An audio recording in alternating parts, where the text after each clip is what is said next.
ওকে, so তাহলে আমরা এখন কোশ্চেন নাম্বার 7 টা স্টার্ট করি, দেখি কোশ্চেন নাম্বার 7 এ কি বলতেছে।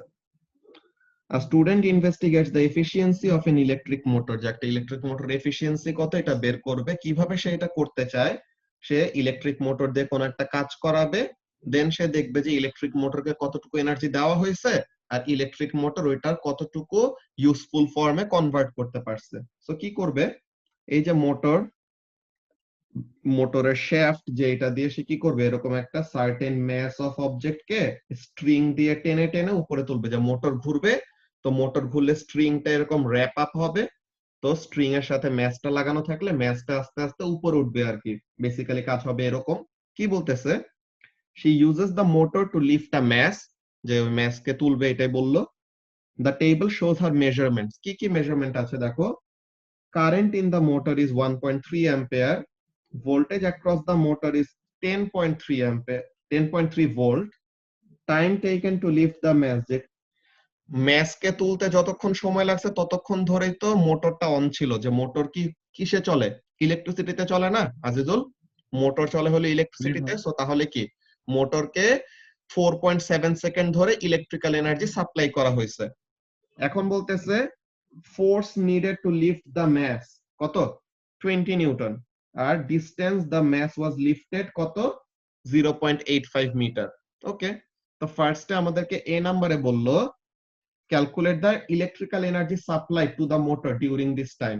আমরা লাস্ট ক্লাসে এরকম একটা জিনিস করে আসছি যে ইলেকট্রিক্যাল এনার্জির ফর্মুলাটা রিকল করতে হবে, which is electrical energy is equal to current into voltage into time. So এখন কারেন্ট এখানে 1.3 অ্যাম্পিয়ার, ভোল্টেজ হলো 10.3 ভোল্ট, আর কতক্ষণ ধরে অন ছিল মোটরটা, 4.7 সেকেন্ডস ধরে। সো তাহলে এটা যদি আমরা ক্যালকুলেটরে বসাই 1.3 ইনটু 10.3 ইনটু 4.7, এটা করলে পরে কত আসে, 62.9। 6.933 জুল। এখন আমাদের গিভেন ইনফরমেশন দুইটা ফর্মেই আছে, 2 সিগনিফিকেন্ট ফিগারেও আছে, 3 সিগনিফিকেন্ট ফিগারেও আছে। এখানে যে কোনো দুইটাতে দিলেই হবে। 6 নাম্বারটা স্কিপ, লামিয়া 6 নাম্বারটা হলো ওয়েভস এর কোশ্চেন ভুলে এনার্জির মধ্যে চলে আসছে, সো এটা বাদ দিব আর কি। হ্যাঁ সাদিয়া, ওই 6 নাম্বারটা যেটা বললাম যে স্কিপ করব। ওকে, আচ্ছা। সো এখন এখানের জন্য এটা either we can write it as 62.9 or we can write it as 63, যে কোন একটা লিখলেই হবে।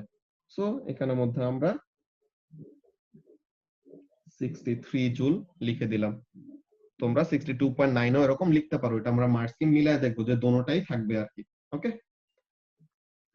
সো এরপরে আমরা যদি দেখি, এখন বললো কি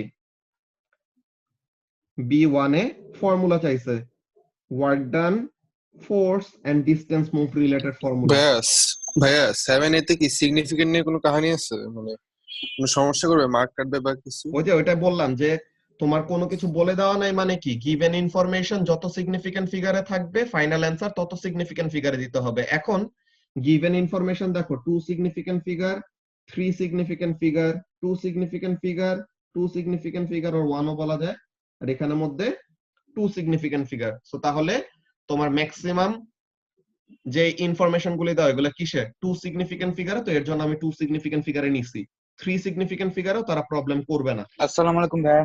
ওয়ালাইকুম আসসালাম। বুঝতে পারছো রাব্বি কি বললাম, যে গিভেন জি ইনফরমেশন ভাইয়া। হলো 2 সিগনিফিকেন্ট ফিগারে, তো এর জন্য ফাইনাল অ্যান্সার আমি 2 সিগনিফিকেন্ট ফিগারে দিছি। ওকে, তো এখন এখানের মধ্যে ওয়ার্ক ডান, ফোর্স আর ডিসটেন্স মুভ রিলেটেড ফর্মুলা, তো আমরা কি জানি work done is equal to force into distance move. তো এখন উপরে ফর্মুলা লিখলাম, আর এখানে আমাদের ফোর্স আর ডিসটেন্স আমাদেরকে বলে দিছে, ফোর্স হলো 20 নিউটন, ডিসটেন্স হলো 0.85। তো তাহলে ফোর্স হলো 20, ডিসটেন্স হলো 0.85। এটা করলে পরে কত আসে, 20 ইনটু 0.85 করলে 17। তো তাহলে অ্যানসারটা কত হবে, 17 জুল।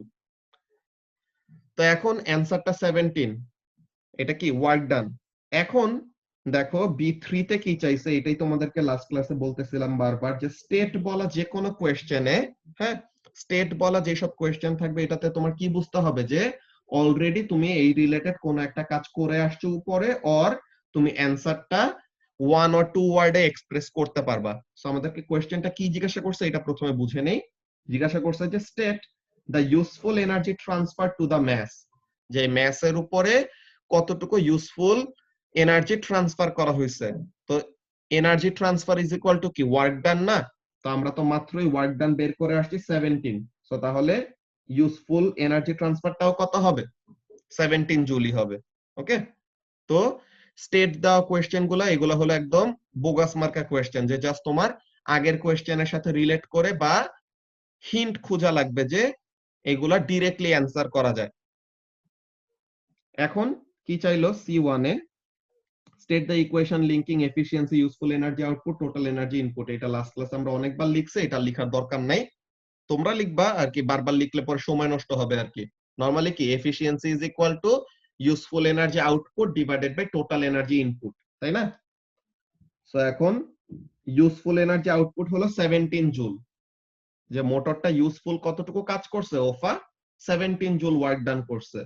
আর মোটরকে অ্যাকচুয়ালি ইলেকট্রিক্যাল এনার্জি আমরা কত দিছি? 63 জুল দিছি না?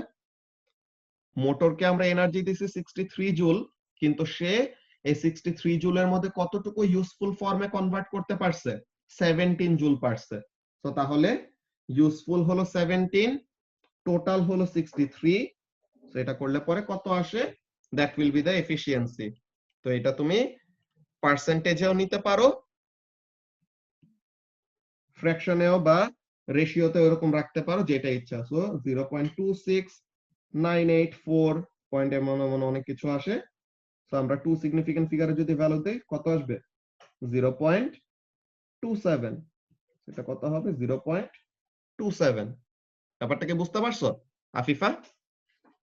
ওয়ালাইকুম আসসালাম ইয়াহিয়া। আসসালামু আলাইকুম ভাইয়া। ওয়ালাইকুম আসসালাম তালহা। সো এখন এখানের মধ্যে যে জিনিসটা বললাম, কারো কি কোনো কনফিউশন আছে এফিসিয়েন্সির ক্যালকুলেশন নিয়ে? No, sir. Okay, so let's check the mark scheme. তো কোশ্চেন নাম্বার 6 তো বললাম এটা স্কিপ করব, এটা আমাদের ডিফ্র্যাকশন রিলেটেড কোশ্চেনে চলে আসছে ভুলে। সো এই যে যেটা বলছিলাম যে 63 হলো মেইন অ্যানসার, 3 সিগনিফিকেন্ট ফিগারটাও অ্যালাউ করছে তারা, কিন্তু মেইন অ্যানসারটা কত? 2 সিগনিফিকেন্ট ফিগারে দিলে ভালো, বিকজ গিভেন ইনফরমেশনের ম্যাক্সিমামে কততে ছিল? 2 সিগনিফিকেন্ট ফিগারে ছিল, এর জন্য। সো তাহলে 63 জুল হবে ফার্স্ট এরটার অ্যানসার। ওকে, এটা হইলো। এরপরে কি, work done is equal to force into distance move, or W is equal to F into D. Then work done এর ভ্যালু হলো 17 জুল, স্টেট দেওয়া এই কোশ্চেনের ভ্যালুটাও কি 17 জুল। এফিসিয়েন্সির ফর্মুলা হলো useful energy output divided by total energy input, আর এফিসিয়েন্সির ভ্যালুটা কত? 0.27, অর পার্সেন্টেজে নিলে পরে 27%। তো এটা গেল আমাদের question number 7। So question number 7 নিয়ে কারো কোনো প্রবলেম নাই। সো কোশ্চেন নাম্বার 7 নিয়ে যদি কারো কোনো প্রবলেম না থাকে, আমরা এখন কোশ্চেন নাম্বার 8 এ চলে যাব। কোশ্চেন নাম্বার 8 এ কি বলতেছে দেখো, the photograph shows a solar powered battery charger connected to a mobile phone. কি হবে? ব্যাটারিটা সোলার পাওয়ারে চলবে, যে সান থেকে সানলাইটটা ব্যাটারি চার্জারের উপর পড়বে, সানলাইটটাকে ব্যাটারি চার্জার কি করবে? ইলেকট্রিক্যাল এনার্জিতে কনভার্ট করবে, যে the light energy will be converted to electrical energy, দেন এই ইলেকট্রিক্যাল এনার্জিটা কি হবে? কেবলের ভিতর দিয়ে মোবাইলের ভিতরে যাবে, দেন মোবাইলের চার্জারের ভিতরে কেমন টাইপের এনার্জি স্টোর করা থাকে? ব্যাটারির ভিতরে কেমন টাইপের এনার্জি স্টোর করা থাকে? Chemical energy. সো তাহলে ওখানে মোবাইল ফোনের ওই ব্যাটারির ভিতরে কেমিক্যাল এনার্জি হিসেবে ওটা স্টোর করে রাখবে। সো এই যে লাইট এই যে এখানের মধ্যে ফার্স্টে ডিটেইলসটা আমরা একটু পড়ে নেই তাও, যে when the battery charger is used it transfers light energy from the sun to the battery of the mobile phone. তো এখন বললো যে complete the energy transfer diagram or the scheme. Light energy from the sun is equal to dash energy in the charger and the cable. কি হবে? Electrical energy in the charger and the cable. এখন এখান থেকে dash energy in the battery of the mobile phone. Mobile ফোনের মধ্যে কি energy হিসেবে store হবে? Chemical energy. ওকে, সো তাহলে ব্যাটারির ভিতরে কেমিক্যাল এনার্জি হিসেবে এটা স্টোর হবে। ঠিক আছে, এখন বি নাম্বার কোশ্চেনে কি বলতেছে দেখো, it takes 0.35 hours to recharge the battery fully. তো তাহলে ব্যাটারিটাকে ফুললি রিচার্জ করতে কতক্ষণ লাগে? 3.5 ঘন্টা সময় লাগে। অনেক ফাস্ট। আচ্ছা, তো এখন এখানের মধ্যে কি বলতেছে? the average current supplied by the charger is 400 milliampere. Average current কত সাপ্লাই করে? 400 মিলি অ্যাম্পিয়ার। ওকে, সো আমরা টাইমের ভ্যালু জানি, কারেন্টের ভ্যালু জানি, কিন্তু দোনোটাকে ইউনিট গুলো একটু কনভার্সন করা লাগবে, কাজ আছে, ওগুলো পরেরটায় করব। ফার্স্টে আমাদের কাছে ফর্মুলা চাইছে যে charge, current and time related formula কি? Charge is equal to current into time. Again, যদি তোমার সিম্বল গুলি মনে না থাকে, যে চার্জের সিম্বল হলো কিউ, কারেন্টের সিম্বল হলো আই, টাইমের সিম্বল হলো স্মল টি, যদি তোমার সিম্বল গুলো ডিরেক্টলি মনে না থাকে, কি করবা? জাস্ট টু বি সেফ ফুল এক্সপ্রেশনে লিখবা যে charge is equal to current into time, যে ফুল ওয়ার্ডে লিখবা। ওকে, তো এখন বি2 তে কি বলতেছে দেখো, calculate the amount of charge needed to recharge the battery fully and give the unit. তো এখন এখানের জন্য কারেন্ট হলো 400 মিলি অ্যাম্পিয়ার। তো এখন মিলি অ্যাম্পিয়ার থেকে অ্যাম্পিয়ারে নেওয়ার জন্য কি করতে হবে? মিলি থেকে নরমালে নেওয়ার জন্য কি করতে হয়? 1000 দিয়ে ডিভাইড করা লাগে, তাই তো? আর 3.5 হলো আওয়ার্স। তো এখন এখন ব্যাটারির ভিতরে, রাফাত, ব্যাটারির ভিতরে ওরকম কেমিক্যাল এনার্জিটা ওভাবে করে স্টোর করা থাকে। এটা পটেনশিয়াল ওরকম বলা যায় না, যে এখানে কেমিক্যাল এনার্জিটা বলতে কি, যে ব্যাটারি আমাদেরকে যে ইলেকট্রিক্যাল এনার্জিটা পরে দিবে, যে ফোন চালাইতে সময় কি লাগবে? ইলেকট্রিক্যাল এনার্জি লাগবে না?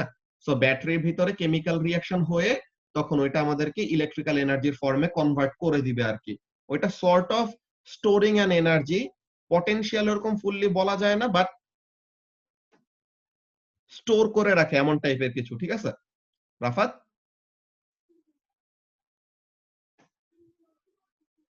ওকে, সো তাহলে যেটা বলতেছিলাম, যে 3.5 আওয়ার্স। তো এখন আওয়ার তো আওয়ারে রাখলে পরে হবে না, এটা টাইমটাকে কি করা লাগবে? সেকেন্ডে কনভার্ট করতে হবে।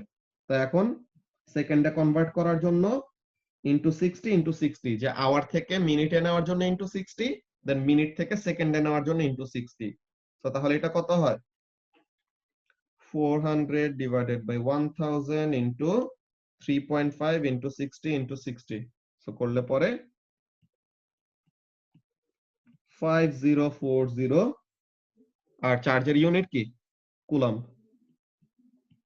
সো 5040, আর চার্জের ইউনিট কি? কুলম্ব। ওকে, এরপরে সি একটা নাম্বার। কোশ্চেন ছিল দিকে। হ্যাঁ বলো। ভাই এখানে তো কোশ্চেনে দিয়ে তো আমাদের ওয়ান সিগনিফিকেন্ট ফিগারে দেওয়া না, তাহলে আমরা ওয়ান সিগনিফিকেন্ট ফিগার রাখতে পারবো না? এখানে অ্যাকচুয়ালি ওয়ান সিগনিফিকেন্ট ফিগারটা হলো সবচেয়ে আর কি বাজে way of expressing an answer. কেন? বিকজ ওয়ান সিগনিফিকেন্ট ফিগারে যদি আমরা নেই, তো তাহলে পরে ব্যাপারটা দেখো খুবই উইয়ার্ড হয়। কেমন? মনে করো 5421, এটাকে তুমি ওয়ান সিগনিফিকেন্ট ফিগারে কত লিখবা? 5000। 1000। 5001, এটাকে তুমি ওয়ান সিগনিফিকেন্ট ফিগারে কত লিখবা? 5000। 5040, এটাকে তুমি ওয়ান সিগনিফিকেন্ট ফিগারে কত লিখবা? 5000। তো তাহলে এটা খুবই ব্রড রেঞ্জ অফ অ্যান্সারের জন্য একটা সেট অ্যান্সার চলে আসে। সো এটা ওয়ান সিগনিফিকেন্ট ফিগারের জন্য কনভার্ট করা খারাপ, এন্ড এটাকে টু সিগনিফিকেন্ট ফিগারে নিলে পরেও একই কাহিনী হবে, যে 5040 কে টু সিগনিফিকেন্ট ফিগারে নিলে কত হবে? 5000 হবে। তো তাহলে তখন আমাদের মনে হবে কি, যে 5000 যখন নাকি দিব, তখন তো there is no direct way to understand যে অ্যাকচুয়াল রিডিংটা কত। বুঝতে পারছো? জি। এরকম আমাদের অ্যান্সার এক্সপ্রেশনে কয়টা ডিফারেন্ট ওয়ে আছে, ওগুলা জিনিস আমরা যত ভ্যালু গুলা দেখবো, তত ভ্যালু দেখে দেখে আমাদের একটা আইডিয়া নিতে হবে, ঠিক আছে? জি ভাই। ওকে, সো এখন এরপরে কাজটা কি দেখি। বলতেছে সি নাম্বারে, if the charger is moved into the shade. Shade মানে কি? ছায়াতে নিয়ে যাবে আর কি, ঠিক আছে অসাফ? শেড মানে কি? এই সোলার পাওয়ার ব্যাটারি চার্জারটাকে ছায়াতে নিয়ে যাবে। এখন বলতেছে the output power decreases। কেন আউটপুট পাওয়ার কমে যায়? বিকজ ব্যাটারি চার্জারটা কিসের উপরে ডিপেন্ড করে? সানলাইটের উপরে ডিপেন্ড করে। তো যদি ছায়াতে নিয়ে যাও, তো তাহলে সানলাইট সে কম পাবে, তো তাহলে সে বেশি করে কি করতে পারবে না, ইলেকট্রিক্যাল এনার্জি প্রডিউস করতে পারবে না। তো তাহলে পরে ইলেকট্রিক্যাল এনার্জি যদি বেশি করে প্রডিউস করতে না পারে, তো তখন ব্যাটারি চার্জারটা মোবাইল ফোনটাকে চার্জ আপ করতে বেশি সময় নেবে নাকি কম সময় নেবে বলো তো অসাফ? স্যার বেশি টাইম নেবে। বেশি টাইম নেবে। এক্সিলেন্ট। যে এখানের মধ্যে দেখো আমাদের একটা একটা কথা বলে দিচ্ছে, সবাইকে আবার এক্সপ্লেনেশনটা বলতেছি, খেয়াল করো। যে বললো এতক্ষণ তো চার্জারটা একটা সার্টেন পজিশনে ছিল, যে সানলাইটটা চার্জারের উপরে ডিরেক্টলি পড়তেছে বা সানলাইটে এক্সপোজড আছে ডিরেক্টলি, এমন একটা জায়গায় ব্যাটারি চার্জারটা রাখা। এখন আমরা প্রথমেই বলছি ঐশী, আমরা প্রথমেই কি বলছি, যে ব্যাটারি চার্জারটা কিভাবে কাজ করে, সানলাইটের এনার্জির উপরে ডিপেন্ড করে কাজ করে। তো তাহলে তার উপরে যদি সানলাইট কম পড়ে তখন কি হবে, সে এনার্জি প্রডিউস করবে কম। তো সে যদি এনার্জি কম প্রডিউস করে বা পাওয়ার যদি কম জেনারেট করে, তো তাহলে কি তার এনার্জির উপর ডিপেন্ড করে তো মোবাইল ফোনটা চার্জ আপ হবে, তাই না ঐশী?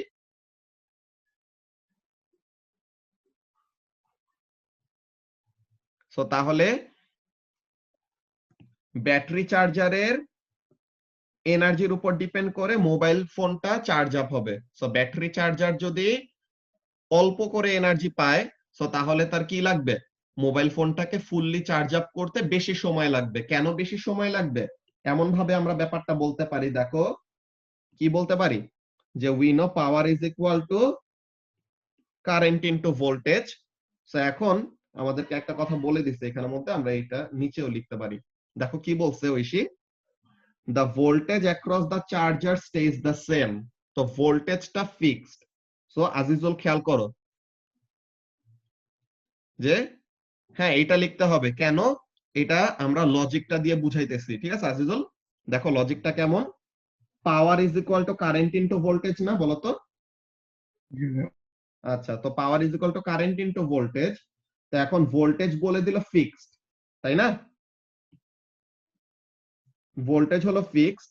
সো এখন আউটপুট পাওয়ার যদি কমে যায়, তো তাহলে কারেন্ট কি হবে, কমে যাবে না? জি ভাইয়া। ওকে। সো এখন ব্যাটারিটা ফুললি চার্জ আপ হইতে, ঠিক আছে, ব্যাটারিটা ফুললি চার্জ আপ হইতে তার সময় লাগে কত, টাইমটাকে যদি সাবজেক্ট করি এইটা। তো এখন দেখো ফুল চার্জ মানে তো তার দিন শেষে কত লাগবে, 5040 কুলম চার্জ তার স্টোর করতে হবে, বা 5040 কুলম চার্জ তার লাগবে, এটা মাস্ট। চার্জ হলো ফিক্স, যে তার এত চার্জ লাগবেই। এখন ব্যাটারিটা তাড়াতাড়ি চার্জ আপ হবে নাকি আস্তে আস্তে চার্জ আপ হবে, এটা কিসের উপর ডিপেন্ড করবে রাব্বি? দেখো তো, time is equal to charge divided by current. Charge হলো ফিক্সড, সো এখন টাইমের ভ্যালুটা কার উপরে তাহলে ডিপেন্ড করবে বলো তো? চার্জ হলো কনস্ট্যান্ট। সো তাহলে টাইমটা, যে ব্যাটারিটা ফুল চার্জ হইতে বেশি সময় লাগবে নাকি কম সময় লাগবে, এটা কার উপরে ডিপেন্ড করতেছে? কারেন্টের উপর। কারেন্টের উপর। এক্সিলেন্ট। এটা কিন্তু যারা নাকি মোবাইল ফোন, যে যারা নাকি ওরকম দেখো না যে fast charging, dash charging, super fast charging, এরকম কতগুলি থাকে না আমাদের ব্যাটারি চার্জার গুলি, দেখো না মোবাইল ফোনের সাথে ওরকম লেখা থাকে, কতগুলি লেখা লেখা দেখবে 1.3 অ্যাম্পিয়ারের চার্জার, কতগুলো 2 অ্যাম্পিয়ারের চার্জার, দেন কতগুলি 4 অ্যাম্পিয়ারের চার্জারও পাওয়া যায়। সো যত বেশি অ্যাম্পিয়ারের চার্জার, ওইটাতে কি করবে, কারেন্টের ভ্যালু তত বেশি ফ্লো করবে না রাব্বি? জি ভাইয়া। তো কারেন্ট যত বেশি ফ্লো করবে ব্যাটারি তত তাড়াতাড়ি চার্জ আপ হবে, আর কারেন্ট যত কম ফ্লো করবে ব্যাটারি তত কি হবে, আস্তে আস্তে চার্জ আপ হবে। সবাই কি ব্যাপারটা বুঝতে পারছো কি বললাম? Yes sir. ওকে। সো তাহলে এখানের জন্য আমাদের লজিকটা কি হবে, লজিকটা সবাই একটু সিকোয়েন্সটা বুঝবা, তাহলে পরে এই কোশ্চেনের অ্যান্সারটা জাস্ট পারলেই হইলো না। এই কোশ্চেনের অ্যান্সারটা আমি বলেই দিব, আর তোমরা মার্কস স্কিমে দেখেই নিতে পারবা, কিন্তু তোমাদের লজিকটা বোঝা লাগবে, যে সিচুয়েশনটা কিভাবে চিন্তা করতে হয়। তোমাদেরকে যেটা বলছি না, যে আমি সলভ করাই দিচ্ছি কিভাবে, তোমাদেরকে থট প্রসেসটা শিখাচ্ছি যে কি কি চিন্তা করতে হবে। তো ফার্স্টে তুমি দেখলা যে চার্জারটাকে শেডে নিয়ে যাচ্ছে, তো তুমি বুঝলা যে এটাকে এখন ছায়াতে নিয়ে যাবে, তো ছায়াতে নিয়ে গেলে সানলাইট কম পাবে। তো তারা বলেই দিছে যে ছায়াতে নিয়ে গেলে আউটপুট পাওয়ার কমে গেল। তো তুমি একটা ইনফরমেশন জানলা কি, পাওয়ার কম, আগের থেকে পাওয়ার কমে গেছে। এখন বললো যে ভোল্টেজ ফিক্সড থাকে। পাওয়ার কমে গেছে, ভোল্টেজ ফিক্স থাকে। সো এখন পাওয়ার আর ভোল্টেজ রিলেটেড তুমি কানেকশন কি করবা? Electrical power is equal two what? Electrical power is equal to current into voltage. So এখন তুমি দেখলা কি ভোল্টেজ যদি ফিক্স থাকে এন্ড পাওয়ার যদি কমে যায়, তো তাহলে কারেন্ট কি হবে? কমে যাবে। সো কারেন্ট কমে গেল, এমন একটা তুমি আইডিয়া পাইলা ফার্স্টে। তো কারেন্ট কমে গেলে কি হয় ওই রিলেটেডই কিন্তু আমাদের কোশ্চেনটা, খেয়াল করো।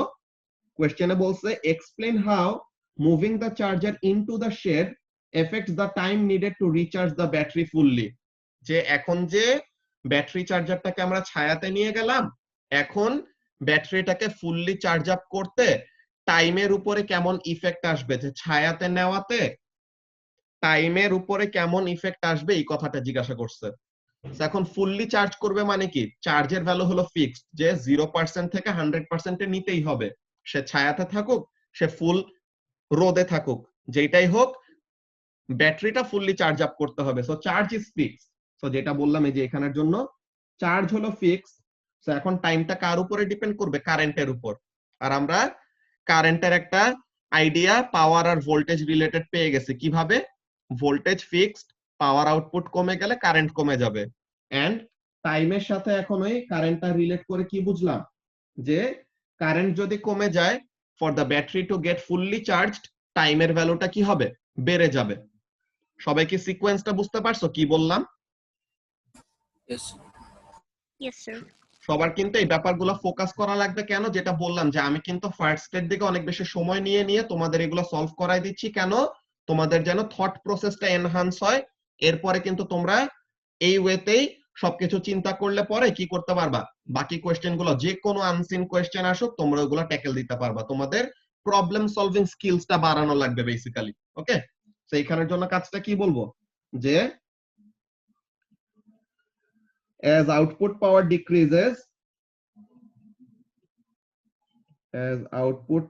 decreases, the current will decrease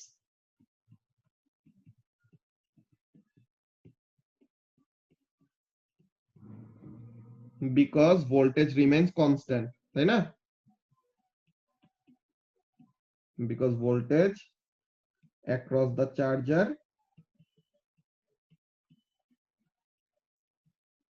is constant. এইটা বলাতে তুমি 1 মার্ক পাইলা। ফার্স্টে কি বুঝতে পারলা? তুমি পাওয়ারের সাথে কারেন্টের রিলেশনটা তুমি বুঝতে পারলা, যে পাওয়ার কমে গেছে কিন্তু ভোল্টেজ হলো ফিক্সড, সো তাহলে কারেন্ট কমে যাবে। তো এটা বুঝার জন্য 1 মার্ক পাইলা।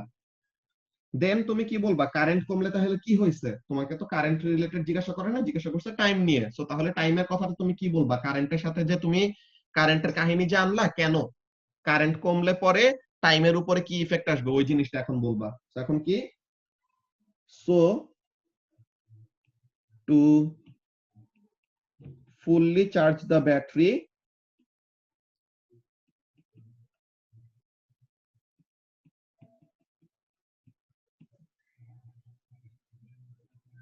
the time needed will increase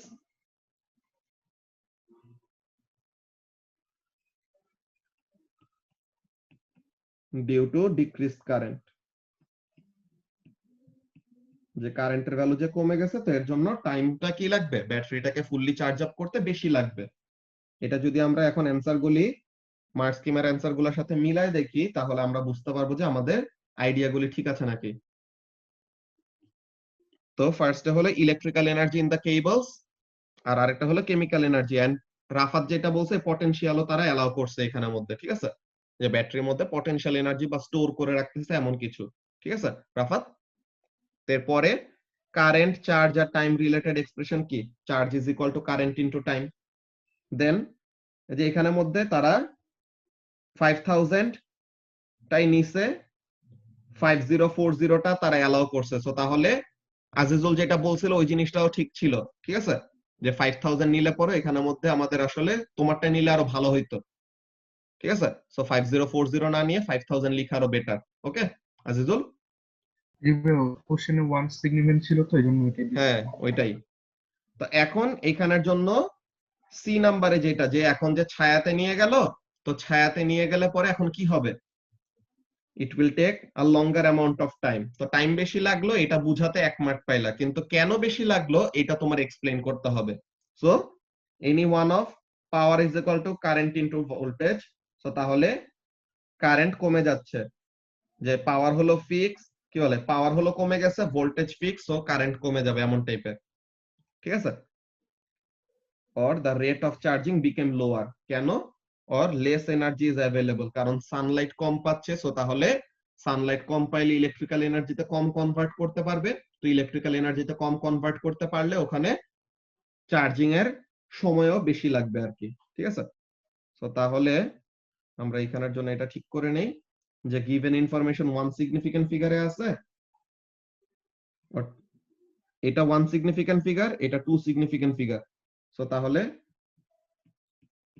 two significant ফিগারে নিলেও এটা কত হয় 5000, সো এটাকে আমরা 5000 লিখে দেই।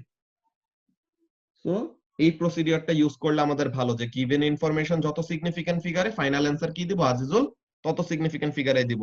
ওকে ওকে। সো এখন এই শেডের এই কোশ্চেনটা এক্সপ্লেনেশনটা হোপফুলি কারো বুঝতে এখন কোনো প্রবলেম নাই। তোমাদের ব্যাপারটা আমি বারবার করে বলতেছি, এখনো তোমাদের অনেক লম্বা একটা টাইম আছে, তোমরা মুখস্থর দিকে কখনো যাবা না। এই অ্যানসারটা এই কোশ্চেনের জন্য স্পেসিফিক, কিন্তু এই লজিক গুলা সব কোশ্চেনের জন্য ইউজ করা যাবে। তো তোমাদের ভাইয়া টাইম আর কারেন্ট তো ইনভার্সলি প্রপোর্শনাল, তাই না? হ্যাঁ, চার্জ যদি ফিক্সড থাকে তাহলে, চার্জ যদি চার্জ ফিক্স থাকে এটা কেমনে বুঝবো?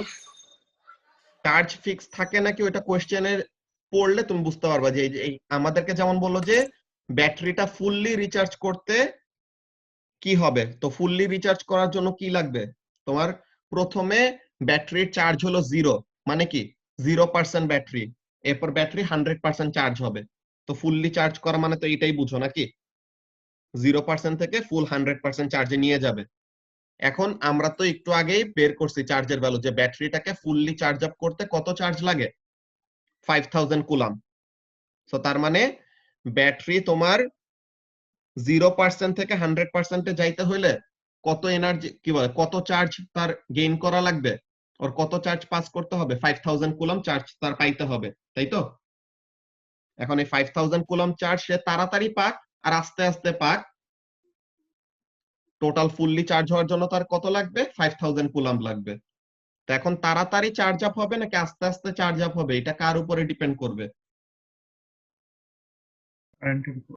কারেন্টের উপর, অর চার্জ গুলা যে ফ্লো করবে ওইটা রেটের উপর, এন্ড চার্জ ফ্লোইং এর রেটটাকেই তো কারেন্ট বলি। এর জন্য কারেন্ট যত বেশি হবে মানে অনেক তাড়াতাড়ি করে 5000 কুলাম রিচ করে ফেলবে, সো তার মানে চার্জ হইতে সময় লাগবে কম। বুঝতে পারছো রাব্বি? হ্যাঁ ভাই।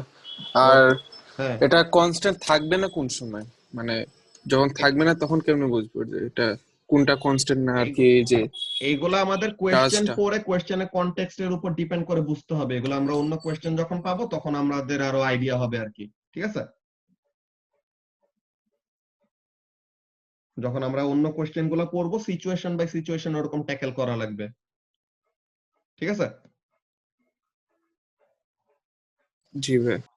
ওকে, তো এখন কোয়েশ্চেন নাম্বার 8 গেল, এখন কোয়েশ্চেন নাম্বার 9 দেখি। কোয়েশ্চেন নাম্বার 9 এ কি বলতেছে, the diagram shows some electrical appliances a b c d, কতগুলা জিনিস দেখাইছে। তো এখন বলতেছে a1 A which appliance is designed to transfer electrical energy to thermal energy, কোনটার মধ্যে ইলেকট্রিক্যাল এনার্জি থার্মাল এনার্জিতে কনভার্ট করে, কোন অ্যাপ্লায়েন্স গুলা কি, একজন একটু নামগুলো বলো তো। ফার্স্টে এ অ্যাপ্লায়েন্সটা কি অসাফ? মিক্সার। আচ্ছা, ফুড মিক্সচার। ওকে আজিজুল। বি নাম্বারটা কি? কেটেল। একটা ইলেকট্রিক কেটেল। সিটা হলো একটা ল্যাম্প, আর ডিটা কি একটা রেডিও, তাই তো।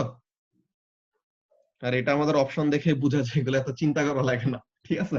সো এ তে ফুড মিক্সচার, বি তে কেটেল, সি তে ল্যাম্প, আর ডি তে রেডিও, তার অপশনের মধ্যে নাম বলে দিচ্ছে। ওকে, তো এখন আমরা কি জানি যে ইলেকট্রিক্যাল এনার্জি থেকে থার্মাল এনার্জিতে কনভার্ট করতে হয় কোন কাজে? গরম করার জন্য। হ্যাঁ, পাপেল 6 নাম্বারটা আমরা ওয়েভস এর চ্যাপ্টারে অলরেডি করে ফেলছি, তো এর জন্য এটা এখন এনার্জি সলভ করতেছে দেখে ওইটা বাদ দিছি। ঠিক আছে, ওইটা ওয়েভস এর জন্য ঠিকই লাগবে, যে ডিফ্রাকশনের পার্ট বাদ দিয়ে ওয়েভলেন্থ রিলেটেড ওইসব জিনিস আমাদের লাগবে, ওইটা ওয়েভস এর কোশ্চেন আর কি, ভুলে এটা এনার্জির মধ্যে চলে আসছে।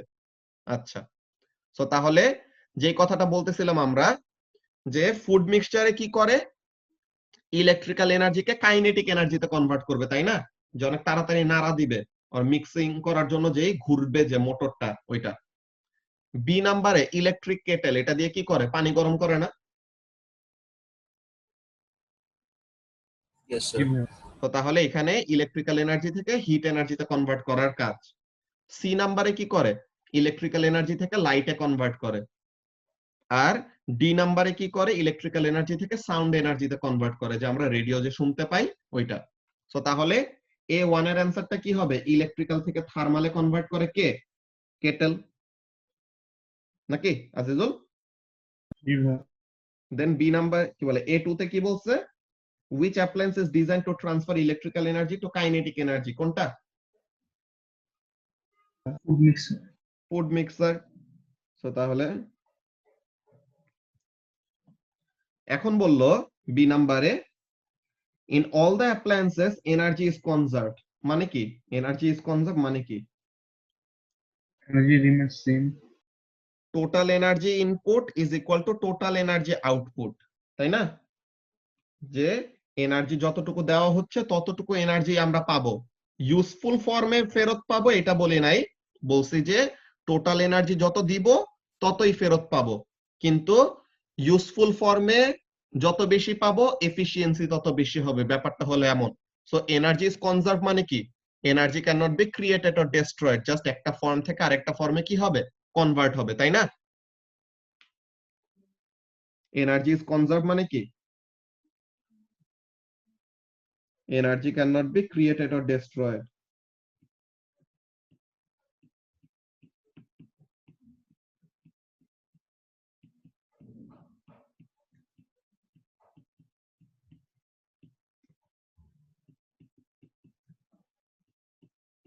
Only get transferred from one form to another, তাই না আজিজুল? জি ভাইয়া। তো তাহলে এনার্জি এইসব কনজার্ভ, হ্যাঁ বলো। ভাইয়া, এইসব প্রি মার্কস গুলো কত মার্কস থাকে পরীক্ষা? কোনগুলা, বুঝি নাই। এই যে টাইপ অফ কোশ্চেন আমরা পড়তেছি এখন 9 নাম্বারটা, এগুলো হ্যাঁ, কত মার্কসের থাকে?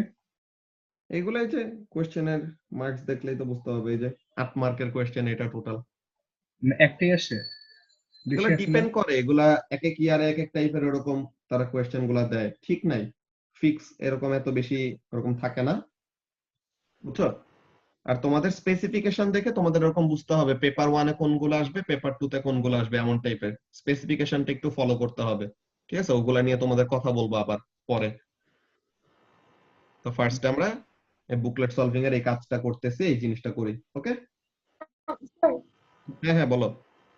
বি তে total energy input equals to total energy output লিখলে হবে না? হ্যাঁ, এটাই এটাই মেইন জিনিস এখানের মধ্যে, এটা বললাম কি, যে বললো যে প্রত্যেকটা অ্যাপ্লায়েন্সের জন্য এনার্জি ইজ কনজার্ভ, মানে total energy input and total energy output হবে সমান সমান। তো এই জিনিসটাই হলো এনার্জি কনজার্ভ, মানে মিনিংটা হলো এইটাই।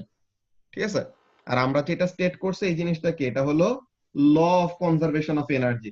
সো তাহলে আমাদের বেসিক্যালি কাজটা কি, আমাদের বেসিক্যালি কাজটা হলো কোয়েশ্চেনে যে টু দা পয়েন্ট অ্যান্সার করা জানতে হবে। তুমি যেটা বললা, যে ফার্স্ট টাইমে যেটা বলছিলাম না, যে এনার্জি ইজ কনজার্ভ মানে কি, যে সিম্পলি এক মার্কের জন্য কি লিখবো, total energy input is equal two total energy output. যে আমরা যদি এটা মার্ক স্কিমের সাথে মিলাই, দেখো কি বলতেছে তারা, যে total energy always have the same value or energy can not be created or destroyed, এটাও তারা অ্যালাউ করছে, or energy input is equal two energy output. So যে কোনো কিছু এরকম লেখা যায়, জাস্ট তোমার বুঝতে হবে যে কোয়েশ্চেনে কি চাইছে। তো তুমি যেটা বলছো ওইটাও কারেক্ট, এই যে তুমি এটা বলছো না 3 নাম্বারটা, এই যে এটা। তো তাহলে তুমিও যা পাবা এই এক্সপ্রেশনেও আর এই এক্সপ্লেনেশনেও একই পাবে। ঠিক আছে তুমি, ওকে। ওকে,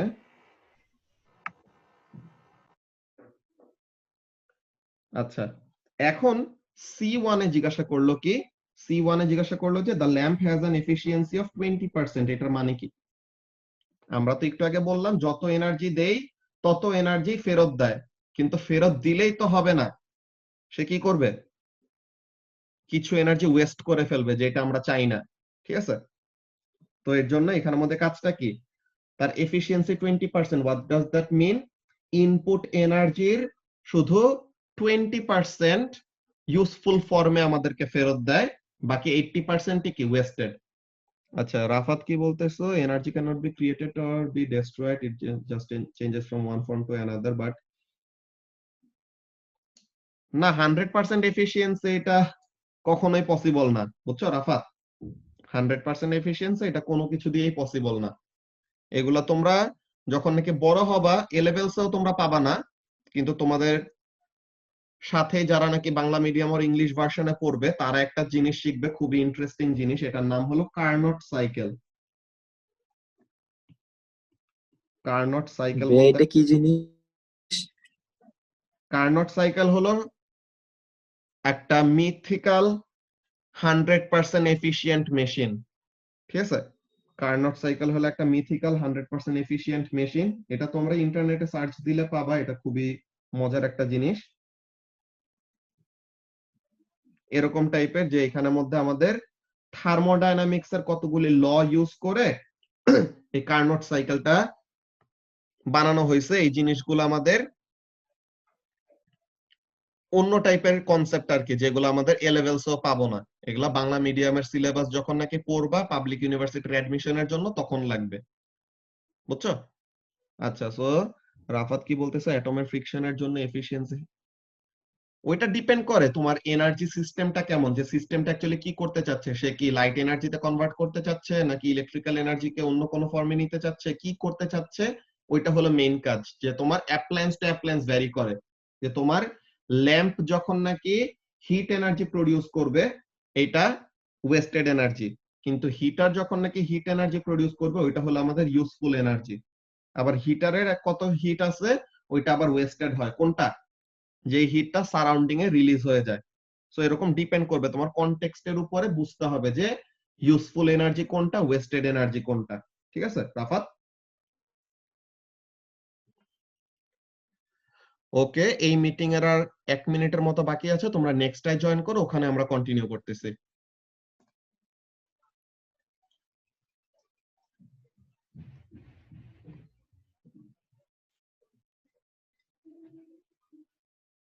আচ্ছা, সো তাহলে আমরা আবার স্টার্ট করে দেই, যে আমরা যে কোয়েশ্চেনটা নিয়ে কথা বলতেছিলাম, যে এই ল্যাম্পের এফিসিয়েন্সি হলো 20%, তো এটা মানেটা কি? হ্যাঁ, তো এখন ল্যাম্পের এফিসিয়েন্সি স্পেসিফিক্যালি বলে দিছে, এমন কোন র্যান্ডম কোন ইকুইপমেন্ট বলে নাই, বলছে কি স্পেসিফিক্যালি একটা ল্যাম্পের কথা। যদি আমাদেরকে র্যান্ডম কোন একটা অ্যাপ্লায়েন্সের কথা বলতো তখন আমরা কি বলতাম? আমরা বলতাম যে ইনপুট এনার্জির এত পার্সেন্ট ইউজফুল ফর্মে দেয়, কিন্তু আমাদেরকে স্পেসিফিক্যালি যখন নাকি ল্যাম্প বলে দিল, তো তখন আমাদের কি বুঝতে হবে বলতো আজিজুল? ল্যাম্প যখন নাকি বলে দিছে, we will have to understand that ল্যাম্পের ইনপুট এনার্জিটা হলো ইলেকট্রিক্যাল, আর ইউজফুল আউটপুটটা কি? Light energy, light energy. আর ওয়েস্টেড এনার্জি কোনটা? Heat. Heat. Very good. So তাহলে এখানের জন্য আমরা ব্যাপারটা কি বলবো? এক্সপ্লেন হোয়াট দিস মিনস, আমরা এখানের মধ্যে এমন ভাবে এক্সপ্লেন করলে পরে খুবই ভালো হয়, যে আমাদের মার্কস কাটার তারা জায়গা পাবে না আর কি। So what we will say, আমরা বলবো 20% of the input electrical energy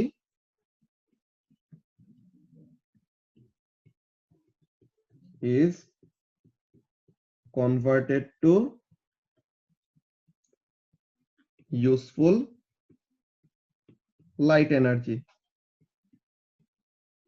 by the lamp.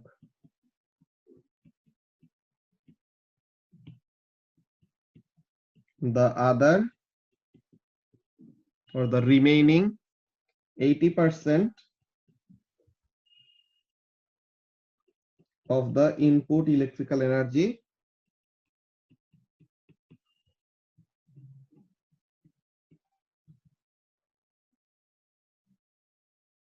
is wasted as heat or thermal energy। এখন আমরা দেখি মার্কস স্কিমের মধ্যে তারা কি বলে। হ্যাঁ, যে C1 এরটা তারা 20% এটা কি বললো, এই যে both of, দুইটাই থাকতে হবে পয়েন্ট। তোমরা এখানে মার্কস স্কিমটা একটু রিড করতে বুঝতে হবে। এখানে দেখো বি নাম্বারে ফার্স্টে বলছে এনি ওয়ান ফ্রম MP1 মানে মার্কিং পয়েন্ট 1, MP2 মানে মার্কিং পয়েন্ট 2, MP3 মানে মার্কিং পয়েন্ট 3। তো বললো যে এই তিনটা পয়েন্টের মধ্যে যে কোন একটা দিলেই হবে। বি নাম্বারের জন্য এটা ছিল, কিন্তু C1 এর জন্য স্পেসিফিক্যালি বলছে যে বোথ অফ, যে যদি তুমি এই অ্যান্সার দাও MP1 যদি এটা বলো যে 20% of the energy input is transferred usefully as light, so 20% of the input energy লিখাতে 1 mark and 20% of the input energy কি হয় ইউজফুল ফর্মে কনভার্ট হয়, এটা বলার জন্য সেকেন্ড মার্ক। ইদার এটা or এমন বলতে পারো যে 80% of the input কি হয় is wasted as heat। কিন্তু আমরা আমাদের অ্যান্সারটা কেমন লিখছি দেখছো, আমরা এমন একটা অ্যান্সার লিখছি যে আমাদের নাম্বার কাটার তারা কোনো জায়গা পাবে না। আমরা কিন্তু 4টা পয়েন্ট এখানের মধ্যে অলরেডি কভার করে ফেলছি, খেয়াল করছো নিতো, যে আমরা 20% of the input electrical energy এটা লিখাতে 1 মার্ক পাইছি, is converted to useful light energy, second mark পেয়ে গেলাম অলরেডি, কিন্তু শেষ। কিন্তু আমরা the other 80% of the input energy কি হয় is wasted as heat, ওইটা লিখাতে আমরা 4টা পয়েন্টই কিন্তু কভার করছি মার্কস স্কিমের। এখন আমরা কোশ্চেনে যে মেইন এক্সাম দিতে সময়, যেটা লাস্ট ক্লাসেও বললাম যে মেইন এক্সাম দিতে সময় we will have no idea যে মার্কস স্কিমে কোন পয়েন্টগুলো অ্যালাউ করা আছে, ঠিক আছে? আমাদের কোনো আইডিয়াই থাকবে না যে মার্কস স্কিমে কোন পয়েন্টগুলো অ্যালাউ করা আছে। It could have so happen that 20% of the input electrical energy is converted to useful light energy by the lamp, এটাতে তারা 1 মার্ক দিল, বাকি রিমেইনিং 80% নিয়ে বলার জন্য তারা সেকেন্ড মার্ক দিল। এমন হইতেই পারতো, তো তখনও কি আমাদেরকে মার্ক কাটা যাইতো? যাইতো না, বিকজ আমরা যত পসিবল অর লজিক্যাল একটা অ্যান্সার দিছি and corresponding to the marks. And marks actually আমাদের দেখে অনেকজন একটু কনফিউজড হয় যে 2 মার্কসের জন্য এত বেশি লিখবো, কিন্তু তোমার ব্যাপারটা একটু সাইকোলজিক্যালি এমন ভাবে দেখতে হবে কি এক্সাম হলে বসে তোমার মার্কস স্কিমের পয়েন্ট কি আছে এটার কোনো আইডিয়া নাই। সো তুমি কি করবা, কোয়েশ্চেনটা কি ডিমান্ড করে 20% এফিশিয়েন্সি অফ আ ল্যাম্প, এইটার মানেটা কি তুমি এইটা বুঝে অ্যানসারটা করবা। বুঝতে পারছো? তোমাদেরকে কিন্তু এক্সাম হলে কিভাবে চিন্তা করবো ওই জিনিসটার মধ্যে ফোকাস করতে বলতেছে বেশি। অ্যানসার এখন যেই কোয়েশ্চেন গুলাই করবা সবগুলি তোমাদের কাছে সিন, বিকজ এই অ্যানসারের তোমরা অলরেডি কি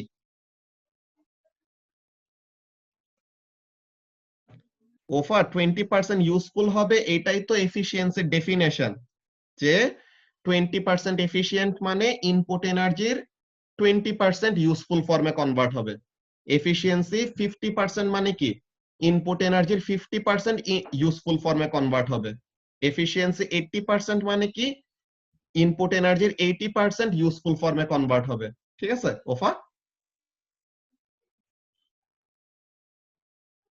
সো তাহলে যেটা বললাম যে এক্সাম হলে কেমন চিন্তা করবা ওইভাবে করে তোমরা লিখবা।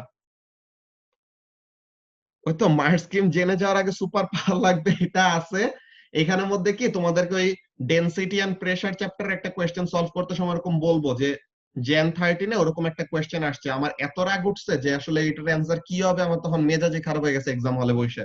তারপর আমি আন্দাজি চাইতে একটা অ্যান্সার লিখে দিয়েছি, ওইটাই পরে মার্কস স্কিমে চলে আসছে। বুঝছো? সো ওরকম কতগুলো এমন দেখবা যে লজিক ওয়াইজ তুমি অ্যান্সারটা দিবা, তুমি দেখবা যে ফাইনালি ওইটা মার্কস স্কিমে থাকবেই থাকবে। ওকে, এখন লাস্টলি যে C2 তে তারা কি বললো, একটা স্যাঙ্কি ডায়াগ্রাম ড্র করতে বললো, ল্যাম্পের জন্য একটা স্যাঙ্কি ডায়াগ্রাম ড্র করতে বললো। তো স্যাঙ্কি ডায়াগ্রামটা দেখতে কেমন হবে, আমাদেরকে প্রপোর্শন ওয়াইজ এরকম ড্র করা লাগবে। How is that? একটা সার্টেন স্কেল নিব প্রথমে, নাকি তুমি প্রথমে দেখবা যে তোমাকে এতটুকু জায়গা প্রোভাইড করা আছে, তাই না? You are provided with this area to complete your Sankey diagram. Yes, you can take extra pages. Extra page তুমি নিতেই পারো, কিন্তু এক্সট্রা পেজ নিতে একটু সময় যাবে, ওইটা আছে। এক্সট্রা পেজ নেওয়া খারাপ না, আমি অনেক নিতাম, কিন্তু এখানের মধ্যে কি তোমার টাইমের ব্যাপারটা খুবই ভালো মতো খেয়াল রাখা লাগবে। টাইম কখনো বেশি ইউজ করবে না কোনো কিছুর জন্য, ঠিক আছে? তো এখন এখানের জন্য by having a look at this space আমার একটা স্কেলের ব্যাপারে আইডিয়া থাকতে হবে।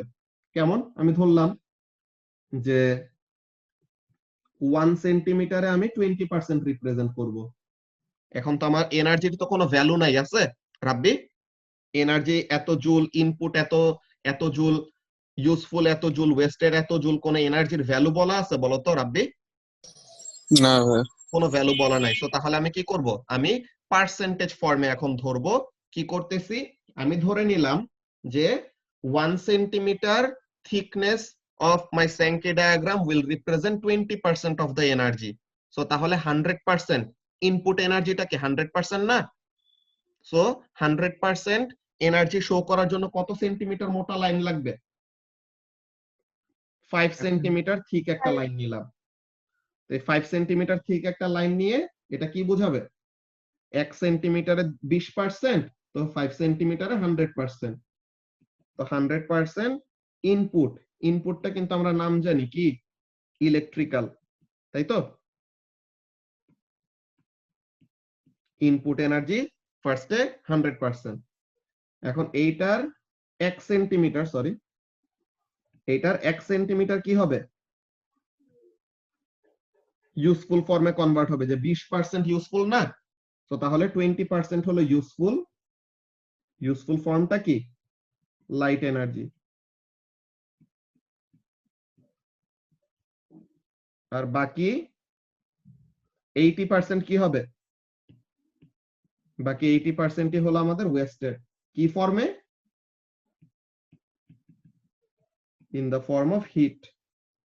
সো বাকি 80% হলো ওয়েস্টেড, কি ফর্মে? In the form of heat. Okay, so এখন জাস্ট তোমাদের একটা ব্যাপার এনশিওর করা লাগবে, কি জিনিস? এখানে আমি আজকে আর নোটপ্যাডে যে আঁকলাম না, বিকজ তোমাদের স্যাঙ্কি ডায়াগ্রাম নিজের ওরকম ড্র করে করে প্র্যাকটিস করতে হবে। আমি তাও স্কেল বলে দিছি যে এখানের জন্য এটা কত হবে? 1 সেন্টিমিটার, আর বাকি রিমেইনিং থাকবে কত? 4 সেন্টিমিটার। যে এখানে দেখো তারা মার্কিং পয়েন্ট গুলা কি কি করতেছে। লাস্ট ক্লাসে আমরা দেখছিলাম কি কি ছিল। আজিজুল, কি কি জিনিস তারা মার্কিং করে স্যাঙ্কি ডায়াগ্রাম 3 মার্ক থাকলে? একটা হলো শেপ, যে জেনারেল শেপটা ঠিক আছে নাকি, 2 নাম্বার হলো প্রপোর্শন, আর 3 নাম্বার হলো লেভেলিং, তাই না? তো এখন আমরা এখানের মধ্যে দেখি তারা কি কি চাইছে। দেখো, মার্কিং পয়েন্ট নাম্বার 1, 1 ইনপুট আর 2টা আউটপুট। সো জেনারেল শেপটা তারা দেখলো, যে একটা ইনপুট দিলা আর 2টা আউটপুট দিলা। আউটপুট একটা হলো ইউজফুল আর একটা হলো ওয়েস্টেড। তো এটাতে 1 মার্ক পেয়ে গেছো। দেন রাফলি কারেক্ট প্রপোর্শনস, যে 20% বোঝানোর জন্য তো ছোট চিকন একটা লাইন লাগবে, আর চিকন একটা অ্যারো লাগবে, আর 80% বোঝানোর জন্য মোটা একটা অ্যারো লাগবে। সো এরকম প্রপোর্শনটা এরকম মেইনটেইন করা লাগবে, যে স্কেলিং এর কাজের ব্যাপারটা ওইটা চেক করবে। দেন ফাইনালি লেভেলিং। তো এইগুলাতে 3 মার্ক। বুঝতে পারছো? ওই স্কেল দিয়ে চেক করবে? স্কেল দিয়ে তারা ওরকম চেক করবে না, তারা বাই আই, যে চোখের দেখায় যেন বেশি বড় ডিফারেন্স মনে না হয়। চোখের দেখায় যদি ঠিক লাগে তাহলে পরে তারা দিয়ে দিবে। বুঝছো? অনেক লেনিয়েন্ট, তারা অনেক মার্ক দিতে চায়, ঠিক আছে? কিন্তু তোমার ওরকম মার্ক যেন তারা দিতে পারে ওরকম কাজ করে নিতে হবে। বুঝতে পারছো?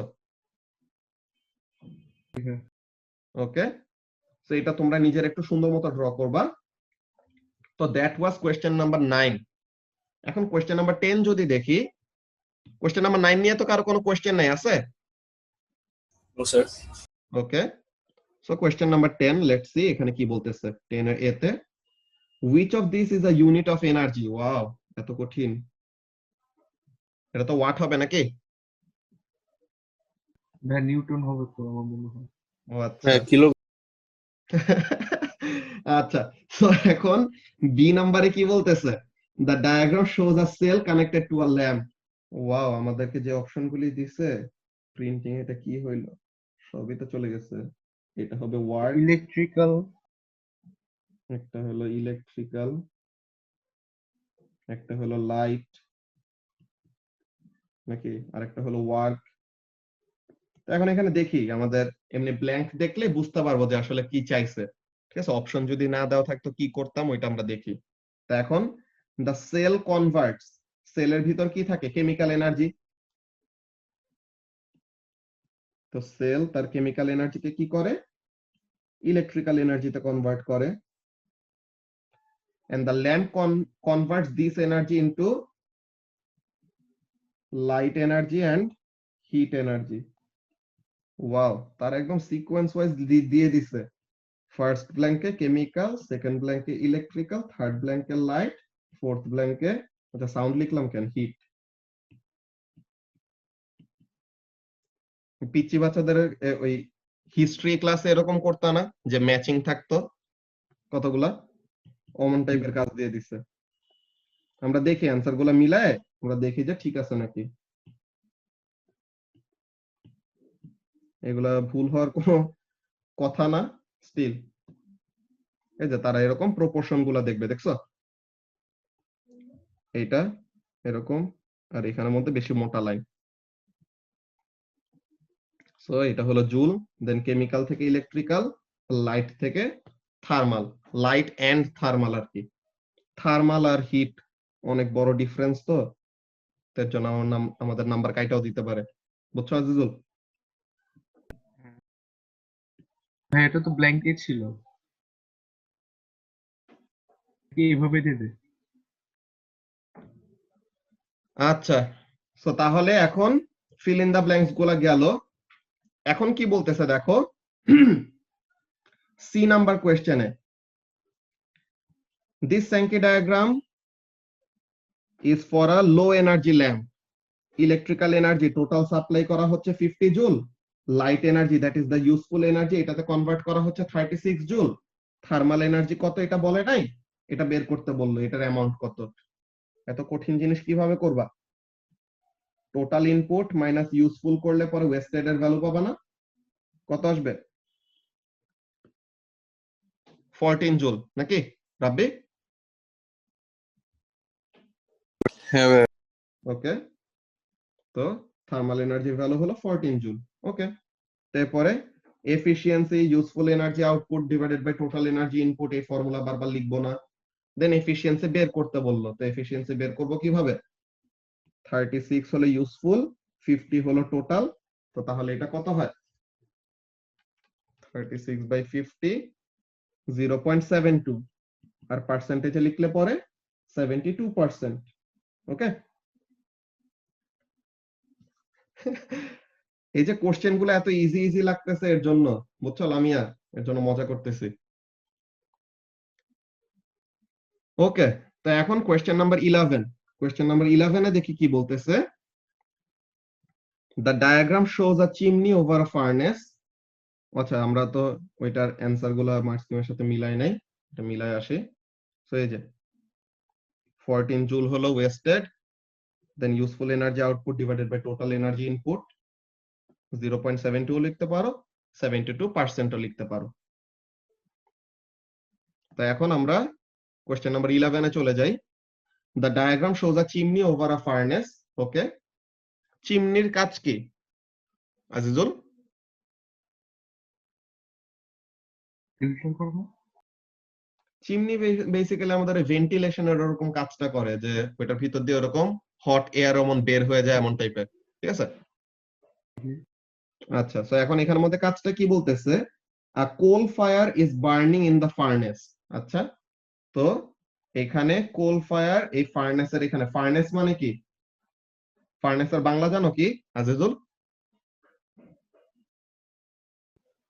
ভুলে গেছি শব্দটা।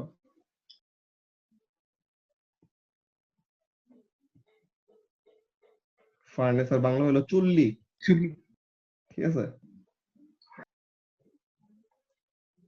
আচ্ছা, সো তাহলে এখানের মধ্যে কি করতেছে? এই ফার্নেসের মধ্যে আগুন জ্বালাচ্ছে কোল দিয়ে।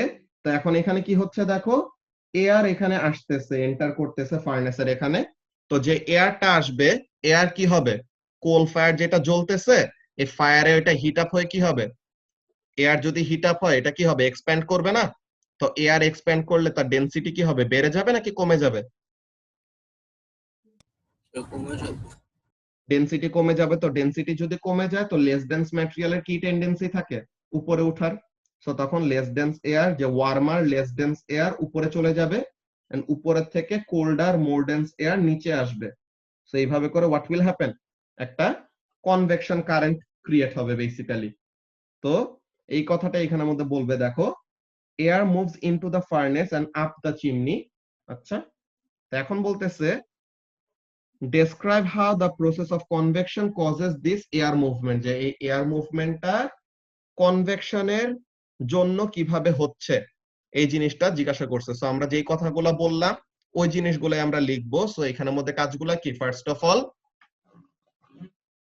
দ্য কোল ফায়ার, or এখানের মধ্যে এমন লেখা যায় the air that is entering the furnace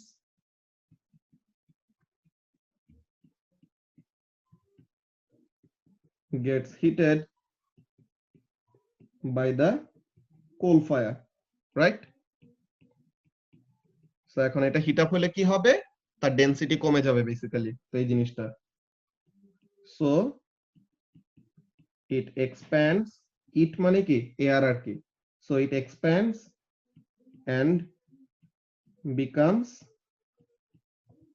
less dense. Okay, less dense warmer less dense লিখি তাহলে ভালো, যে দুইটা পয়েন্টে থাকলো, যে warmer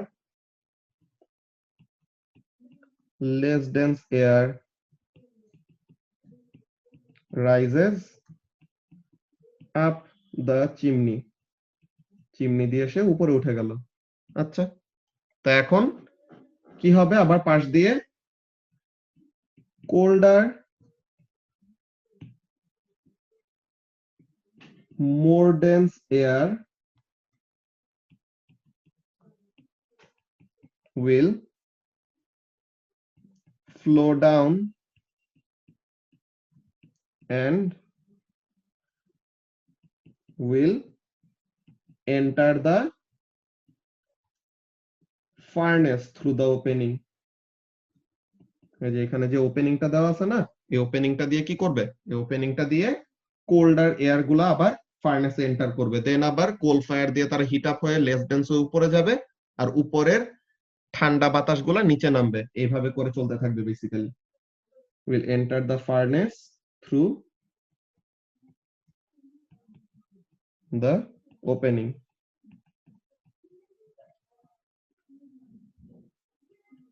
Thus convection current is set up which causes this air movement.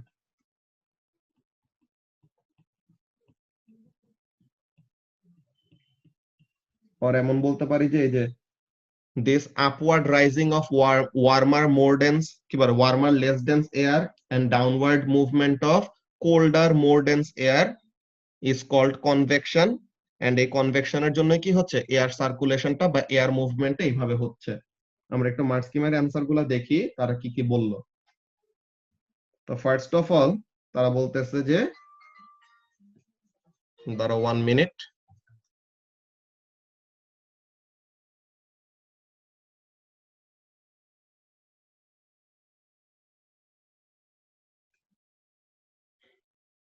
Okay.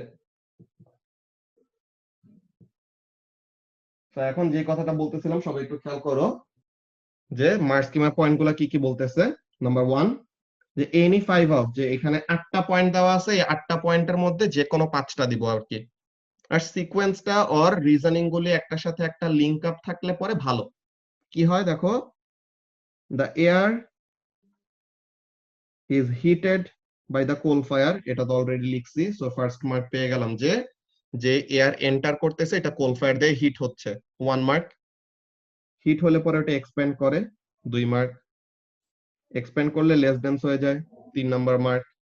Hot air or less dense air rises, warm less dense air rises up the chimney, 4 number mark, cooler air displaces warm air. এই জিনিসটা লিখে নাই, but বলছে কি cooler air কি করে, চিমনির ভিতরে কি বলে ফার্নেসের ভিতরে ওপেনিং দিয়ে ঢুকে। এই মার্কিং পয়েন্ট আমরা নিলাম না, যে আমরা এখনো লিখি নাই। তো air above the chimney the air cools, ঠিক আছে, অর বিকামস লেস ডেন্স, এটা। দেন কুলড এয়ার ফলস, যে আমরা ঠান্ডা এয়ার যে নিচে নামে ওই জিনিসটা বলছি।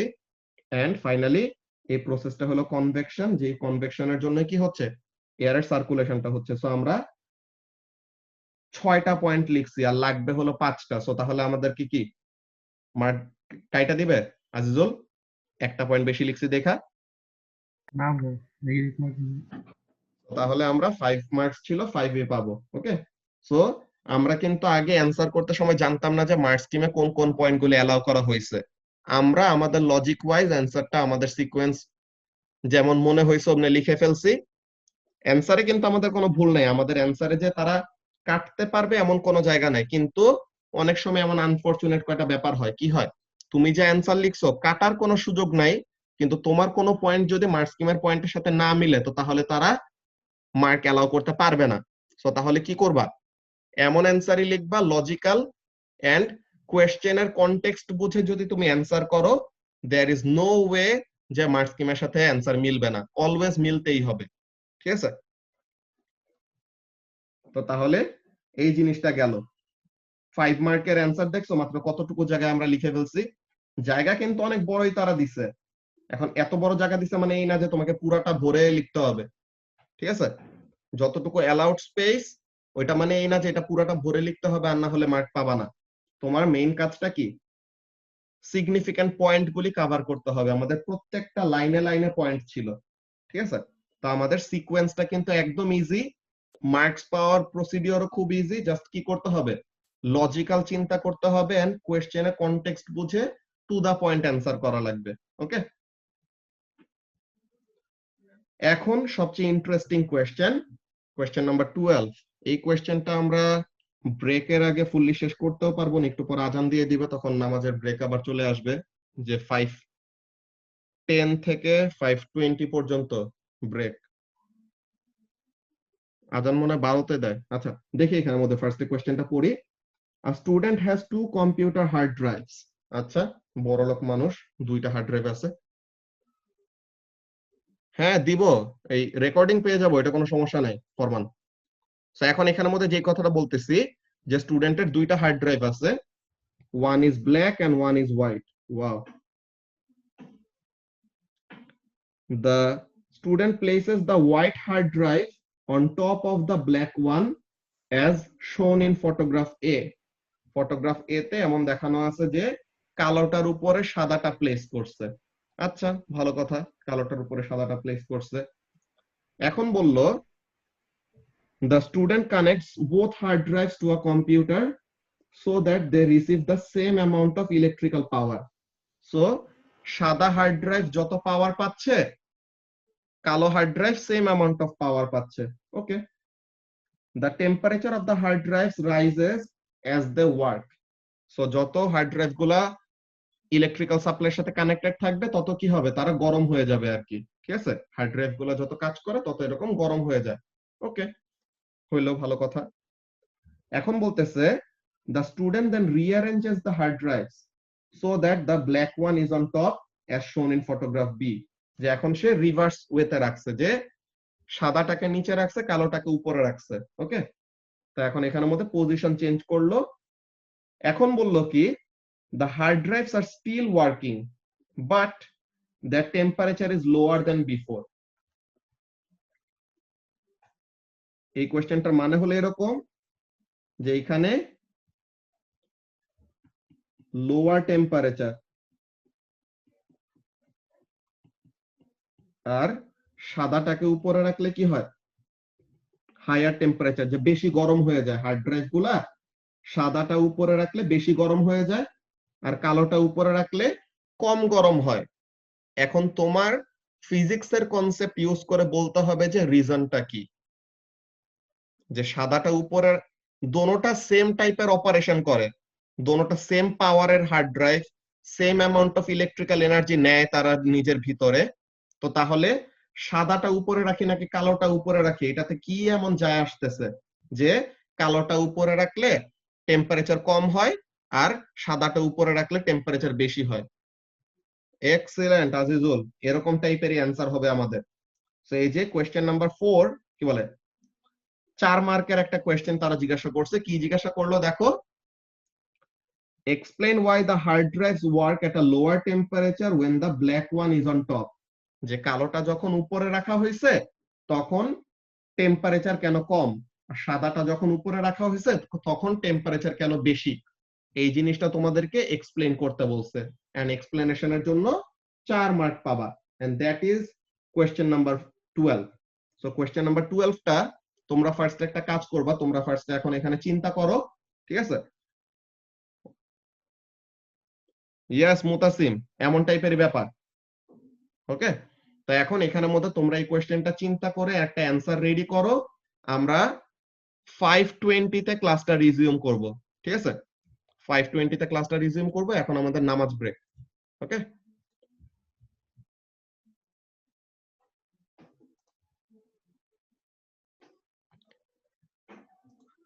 ওকে আমরা একটু 1 মিনিট ওয়েট করি, বাকি সবাই জয়েন করে নেক, দেন আমরা এই অ্যান্সার গুলো ফার্স্টে তোমাদের কাছ থেকে একটু শুনবো যে কে কি লিখলা। হ্যাঁ, অনেকের তো মাত্র আজান দিল আর আমার মাত্র আজান শেষ হইলো। এত দেরি করে আমার জন্য এত দেরি করে ওখানে দেখেন, বুঝলাম না। আমাদের তো এখানে তোমাদের ব্রেক দেওয়ার সাথে সাথে আজান আমাদের দিয়ে তো দিছে। আমার তো এখানে এই মাত্র শেষ হয়েছে। আর ভাই আমার সময় কিন্তু অনেক তাড়াতাড়ি চলে যায়, মনে হচ্ছে যে 1 মিনিট গেছে 10 মিনিট। এটা আচ্ছা, মানে বসে থাকার কারণে না, সারাদিন বসে থাকি দেখে টাইমটা মনে বেশি কেমনে বছর চলে গেল, আমার মনে হয় 2 মাস হয় না। ঠিক আছে, সমস্যা নাই। তো তাহলে নেক্সট দিন আমরা টাইমটা আর একটু পিছাই দিব, এরকম যে 5:15 থেকে 5:25 দিব, ঠিক আছে? আর বাকিরা ওরকম ফেরত এসে তখন ভিডিও থেকে অল্প একটু দেখে নিতে পারবে, সমস্যা নাই। সো ফার্স্টে আমরা তোমাদের কাছ থেকে একটু শুনি। ফার্স্টে অনামিকা বলো তো, এটা কেন এমন হইতে পারে, আর কেন এমন হয়? হইতে তো পারে না, হয় আর কি, যে কালোটা উপরে রাখলে টেম্পারেচার কম, আর যে ওভারঅল হার্ড ড্রাইভ গুলোর টেম্পারেচার কম থাকে, যে কম গরম হয়, আর সাদাটা উপরে থাকলে বেশি গরম হয়, কেন বলতে পারবা? হ্যাঁ, কারণ ব্ল্যাক কালার গুড অ্যাবজর্ভার। তো তাহলে কি হয়?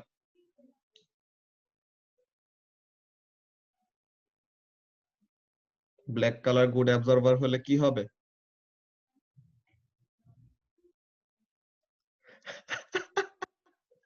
ও ফর অ্যান্সার, এটা প্রাইভেট মেসেজ না দিয়ে সবাইকে দেখাইলে আরো ভালো হইতো। আচ্ছা, তো তাহলে এরপরে কি আফিয়া বলতে, ঐশী বলতেছো black surface is a good radiator. Okay, it reduces heating effect of current. না, heating effect of current reduce করে না। তারা কারেন্টের জন্য যতটুকু গরম হয়, হিটিং ইফেক্ট অফ কারেন্টের জন্য গরম ঠিকই হচ্ছে তারা একই অ্যামাউন্টে, কিন্তু কালোটা উপরে থাকলে অনেক তাড়াতাড়ি সারাউন্ডিং এ হিটটা ছেড়ে দিতে পারে। এটা হলো আমাদের মেইন কথা। আচ্ছা, তুমি বলবা, হুম, তুমি কি কিছু বলবা যে অ্যান্সার এটা কি হইতে পারে? আমি লিখেছি। হ্যাঁ, বলো একটা। White surfaces are good reflectors of thermal radiation, while black surfaces are good absorbers. When the white hard drive is on top, the thermal energy produced by the internal structure is reflected back by the white surface and therefore trapped. But when the black hard drive is on top, the black surface absorbs the thermal energy and it is then lost to the surroundings by thermal radiation. Excellent. এখানের মধ্যে আমরা এটা আস্তে আস্তে একটু explain করে নেই, ঠিক আছে? যে আমি তো এমনিতেই আস্তে আস্তে কথা বলি, এর জন্য আমার ভিডিও গুলো তোমরা 2 টাইম স্পিডে দেখো। আচ্ছা, সো এখন এখানের মধ্যে আমি এক্সপ্লেন ফার্স্টে করি 1 বাই 1 যে অ্যাকচুয়ালি কিভাবে করে আমাদের এক্সপ্লেনেশনটা। তুমি যেটা বললো এটা একদম 100% কারেক্ট। যে প্রসিডিওরটা কি হচ্ছে দেখো ফার্স্টে, ঐশী, যে তোমার একটা আইডিয়া আমি বুঝলাম যে তোমাদের কাছ থেকে অ্যান্সারটা শুনতে চাইছি কেন, যে তোমরা ফার্স্টে কি চিন্তা করছো ওইটা প্রথমে শুনতে চাইছি। আচ্ছা, সো ব্যাপারটা হলো কারেন্ট ফ্লোয়িং এর জন্য হার্ড ড্রাইভ গুলা সমান গরম হচ্ছে, তারা ইকুয়াল অ্যামাউন্টে হিট হচ্ছে ডিউ টু কারেন্ট, ওইটাতে কোনো প্রবলেম নাই। কিন্তু দেখো যখন নাকি সাদাটা উপরে, হ্যাঁ সাদাটা যখন নাকি উপরে, এখন তারা কি করবে, একটার গায়ের সাথে আরেকটা গায়ে তো লেগে আছে তাই না, তো কন্ডাকশনের থ্রুতে একজনের থেকে আরেকজনের কাছে হিট এনার্জি ট্রান্সফার হবে, কন্ডাকশনের জন্য কোনো চেঞ্জ হবে না, কন্ডাকশন ঠিকই হচ্ছে। একটা ব্যাপার শুধু বলে রাখলাম যে তারা গায়ের সাথে গায়ে লাগানো আছে, তো সো তাহলে কন্ডাকশনের প্রসেসে সাদা কালো দিয়ে এখানের মধ্যে কোনো প্রবলেম হচ্ছে না। বাট এই যে তারা গরম হচ্ছে, কোন একটা হট অবজেক্ট থেকে কি হয়, হিটটা রেডিয়েশনের থ্রুতেও রিলিজ করে না অসাফ, বলতো? Yes, sir. হ্যাঁ, সো তাহলে এই যে রেডিয়েশনের থ্রুতেও যে হিটটা সে রিলিজ করে, what it will do, let's see. দেখো নিচে কালো হার্ড ড্রাইভটা আছে, কালো হার্ড ড্রাইভটা কারেন্টের ফ্লো এর জন্য বা কাজ করতে করতে যখন গরম হয়ে যাবে, সে তার হিটটাকে কি করতে চাবে, রেডিয়েট করে ছেড়ে দিতে চাবে না, বলতো ঐশী? কালো হার্ড ড্রাইভটা সে যে গরম হয়ে গেল due to heating effect of current, সে এখন কি করবে, এই হিটটাকে রেডিয়েট করে ছেড়ে দিতে চাবে। কিন্তু সমস্যাটা কি হয়, তার ঠিক উপরে কাকে প্লেস করা আছে, একটা সাদা সারফেস আর একটা হোয়াইট সারফেস প্লেস করা আছে। এটাতে কি সমস্যা হয়, কালো হার্ড ড্রাইভটা যখন নাকি তার হিট এনার্জিটা রেডিয়েশনের থ্রুতে সারাউন্ডিং এ ছাড়তে নিবে, তখন কি হবে, তখন হোয়াইট সারফেস কি গুড রিফ্লেক্টর অফ হিট না, বলতো ঐশী? হোয়াইট সারফেস হলো বেস্ট রিফ্লেক্টর, এখানে জাস্ট গুড লিখলাম যে গুড রিফ্লেক্টর অফ হিট, আর ব্ল্যাক সারফেসটা কি গুড রেডিয়েটর এন্ড অ্যাবজর্বার। আর গুড রিফ্লেক্টর মানে কি bad radiator and absorber.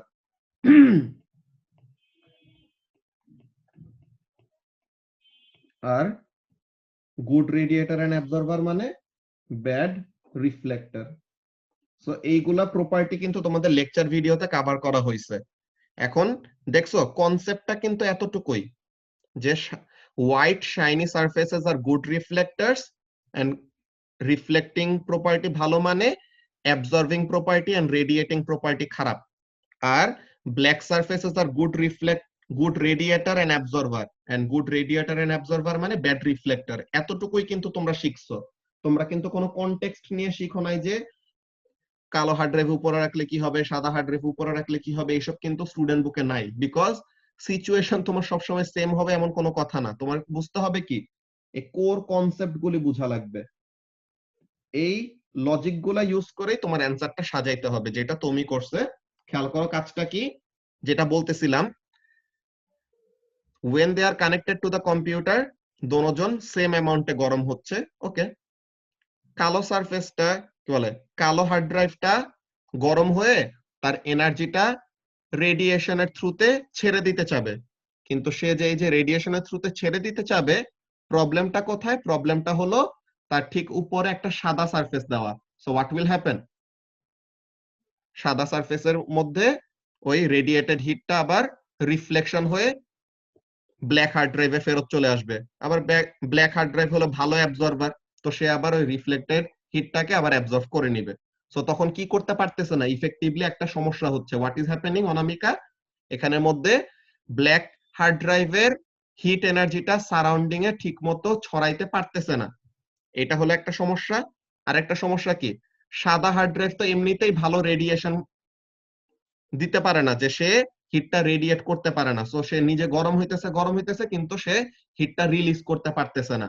So তাহলে এর জন্য সাদা হার্ড ড্রাইভটা উপরে থাকলে কি হবে, টেম্পারেচারটা বেড়ে যাবে। সবাই কি কনসেপ্টটা বুঝতে পারতেছো কি বললাম? আমি কিন্তু হাইয়ার টেম্পারেচারটা এক্সপ্লেইন করছি, হাইয়ার টেম্পারেচারটা বুঝলে পরেই লোয়ার টেম্পারেচারের রিজনিংটা বোঝা যাবে। সো ব্যাপারটা খেয়াল করো, সিকোয়েন্সটা কেমন, দোনোজন সেম অ্যামাউন্টে হিট আপ হচ্ছে, কালো হার্ড ড্রাইভটা হিটটা রিলিজ করতে চাবে রেডিয়েশনের থ্রুতে, রেডিয়েশনের থ্রুতে রিলিজ করতে গেলে প্রবলেম ফেস করতেছে যে সে ডিরেক্টলি সারাউন্ডিং এ ছাড়তে পারতেছে না, তার হিটটা যে কোথায় যায় লাগতেছে, দা ইনফ্রারেড রেডিয়েশন। রেডিয়েশন কোন থ্রুতে হয়, ইনফ্রারেড ওয়েভ, যে আমরা ইলেকট্রোম্যাগনেটিক ওয়েভের মধ্যে পড়ছিলাম না, ইনফ্রারেড, তো ওই রেডিয়েশনের থ্রুতে সে রিলিজ করতে নিবে। এখন সাদা সারফেস থেকে ওটা রিফ্লেক্ট করে আবার ফেরত চলে আসবে কালো সারফেসের ওখানে। So it is not being able to get rid of the energy. So এটা হলো মেইন কথা, এর জন্য সাদাটা উপরে রাখলে টেম্পারেচার বেড়ে যায়। তো তাহলে কালোটা উপরে রাখলে কি এমন অ্যাডভান্টেজ হচ্ছে যে তাদের টেম্পারেচার কম? ইয়েস, এক্স্যাক্টলি ঐশী, যে মানে ব্ল্যাক হার্ড ড্রাইভ থেকে হিটটা এসকেপ করতে পারতেছে না। এন্ড এখন দেখো ফটোগ্রাফ বি এর কাজটা কেমন। ফটোগ্রাফ বি এর কাজটা হলো এরকম যে দোনোজন আবার একই টাইপের গরম হলো, ভালো কথা। এখন সাদা হার্ড ড্রাইভ তো কখনোই রেডিয়েশনে ভালো ছিল না, সে উপরে থাকুক আর নিচে থাকুক, সে সারাউন্ডিং এর ডিরেক্ট কন্ট্যাক্টে থাকুক আর কালো সারফেসের নিচে থাকুক, যেটাই থাকুক, white surface is not a good radiator. So সে গরম হইলে তার হিটটাকে এত ইজিলি ছাড়তে পারবে না। ওকে, তো তাহলে এটা হলো কথা। কিন্তু কালো সারফেসটা উপরে এসে একটা অ্যাডভান্টেজ হয়েছে তার। কি অ্যাডভান্টেজ হয়েছে? এখন যে সে রেডিয়েশনের থ্রুতে হিটটা রিলিজ করতে নিবে, এখন তো আর সারাউন্ডিং এর থেকে ডিরেক্ট কন্ট্যাক্টে কেউ আটকাইতে পারতেছে না। আগে কি ছিল, সাদাটা যখন উপরে ছিল তখন রেডিয়েশনটা রিফ্লেক্ট করে আবার কালোটার মধ্যে ফেরত চলে আসতেছিল, কিন্তু এখন কালোটা যেহেতু উপরে, সে কি আছে, সারাউন্ডিং এর সাথে ডিরেক্ট কন্ট্যাক্টে আছে না, তো সে কি করতে পারতেছে, ইজিলি রেডিয়েশনের থ্রুতে হিটটাকে ছেড়ে দিতে পারতেছে। তো এর জন্য কালো হার্ড ড্রাইভটা উপরে থাকলে পরে কি করতে পারলো, হিটটাকে ইজিলি রেডিয়েশনের থ্রুতে লুজ করতে পারলো। That's why temperature of the setup when the black one is on top, টেম্পারেচারটা কি হয়, কম হয়। সবার কাছে কি ক্লিয়ার হয়েছে কনসেপ্টটা কি বললাম? মিথিলা বুঝতে পারছো? ভাইয়া সেকেন্ডটা আরেকবার একটু বোঝাবা, কালোটা উপরে থাকলে। কালোটা উপরে থাকলে কি হয়, দেখো যে ব্ল্যাক সারফেস তো ভালো রেডিয়েটর। তো এই যে এখন যখন নাকি কি হলো, ব্ল্যাক সারফেসটা যখন নাকি এরকম গরম হইলো, ওর হার্ড ড্রাইভ তো দোনোজন গরম হচ্ছে, এখন ব্ল্যাক হার্ড ড্রাইভটা কি করবে, সে ভালো রেডিয়েটর না। তো এখন ব্ল্যাক হার্ড ড্রাইভটা কি করবে, সে হিটটা রেডিয়েট করে রিলিজ করে দিতে চাবে, যে সে গরম হয়ে গেছে, এখন সে সারাউন্ডিং এ হিটটা ছেড়ে দিতে চাবে। তো এখন সারাউন্ডিং এ সে এখন কি করতে পারতেছে, ইজিলি হিটটা ছাড়তে পারতেছে না, বলতো, যদি কালোটা উপরে থাকে। হ্যাঁ, কেন? বিকজ তার হিটটা সারাউন্ডিং এ ছড়ানো থেকে কেউ আটকাইতে পারতেছে না। কিন্তু একটু আগে কি সমস্যা হইতেছিল, একটু আগে সমস্যা হইতেছিল যে কালো সারফেসের উপরে যখন নাকি সাদা হার্ড ড্রাইভটা ছিল, তখন কালো সারফেসটা হিটটা রেডিয়েশনের থ্রুতে লুজ করতে নেয়, কিন্তু সাদা হার্ড ড্রাইভটা ওই হিটটাকে আবার রিফ্লেক্ট করে তার কাছে আবার ফেরত পাঠায় দেয়। সো তাহলে কালো হার্ড ড্রাইভটা কি করতে পারতেছিল না, সে তার এনার্জিটা ছাড়তে পারতেছিল না সারাউন্ডিং এ। তার কাছে যে যখন এনার্জিটা রিলিজ করতে নেয়, তখনই আবার হোয়াইট সারফেসটা কি করতেছে, এনার্জিটাকে রিফ্লেক্ট করে তার কাছে ফেরত পাঠিয়ে দিচ্ছে। বুঝতে পারছো? হ্যাঁ ভাইয়া এখন বুঝেছি। Yes, sir. ওকে, সো তাহলে আমাদের এক্সপ্লেনেশনটা কি লিখবো দেখো। ফার্স্ট অফ অল এমন লেখা যায়, when working both the hard drives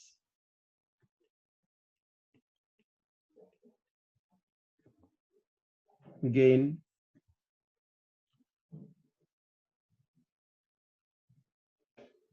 temperature, যে তাদের টেম্পারেচার ইনক্রিজ করতে থাকে।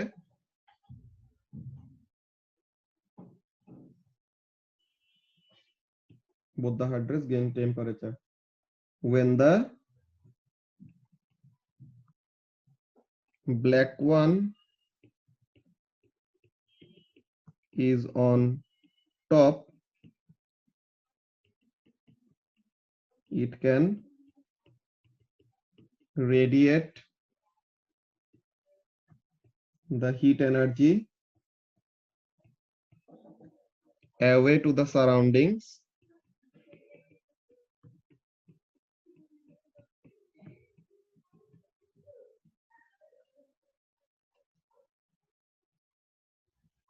easily.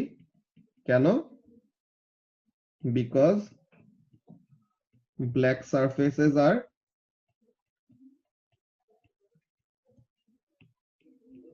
গুড রেডিয়েটরস, তাই না? ব্ল্যাক সারফেস হলো গুড রেডিয়েটর, তো তাহলে সে কি করতে পারে?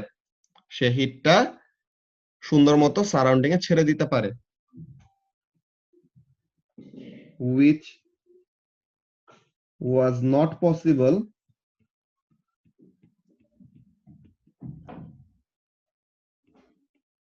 when the white one was on top.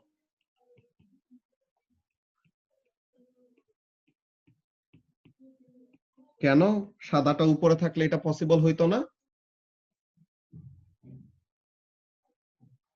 তোরা bad radiator As the white one, as white surfaces, sorry, as white surfaces are good reflectors of heat,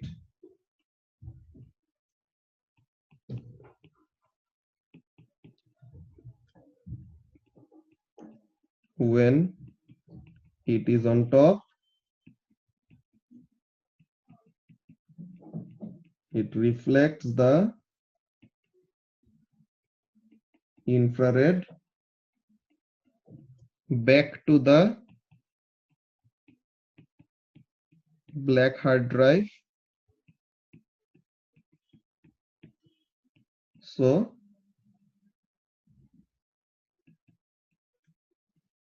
the energy radiated to the surrounding is less.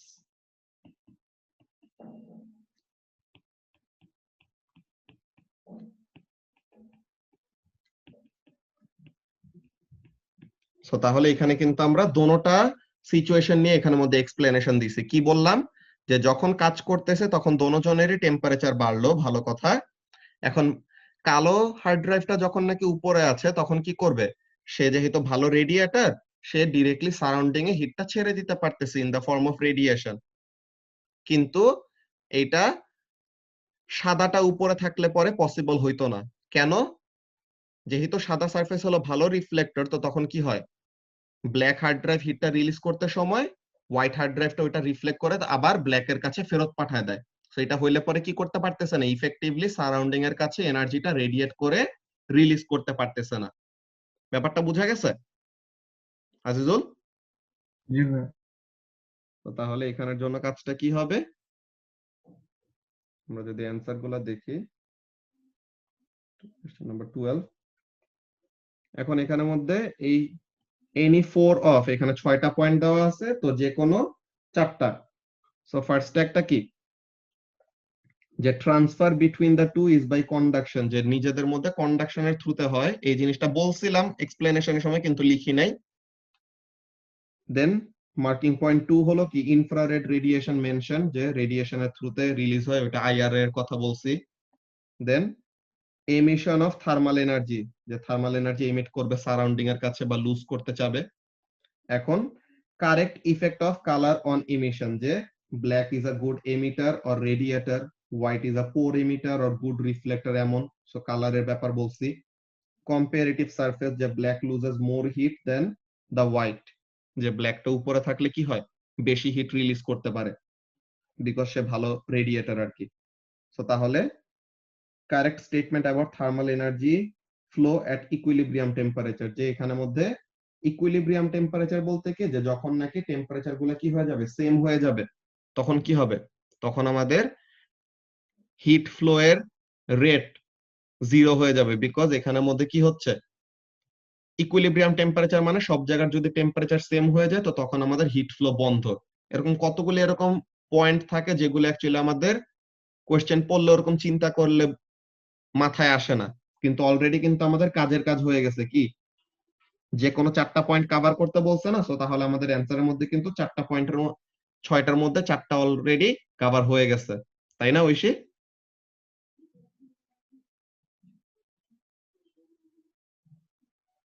So এটা হবে আমাদের main answer. Sir, হ্যাঁ, আমার answer তাহলে 3 পাইছে। তুমি কি কি লিখছো আরেকবার বলো তো, আমরা মিলাই।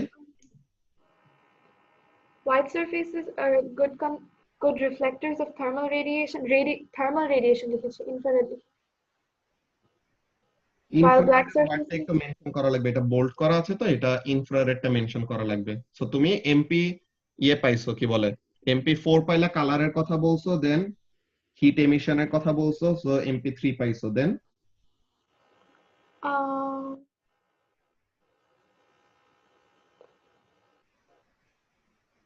এটাই তো আর কি comparative comparative comparative of surfaces ওইটা করেছি। সো হ্যাঁ, তাহলে I think ইনফ্রারেডটা মেনশন করা নাই দেখে এক কাটা যাবে আর কি, ঠিক আছে? oh তো রেডিয়েশনটা কোন ফর্মে হয়? In the form of infrared radiation, so ওই কথাটা লিখতে হবে, ঠিক আছে?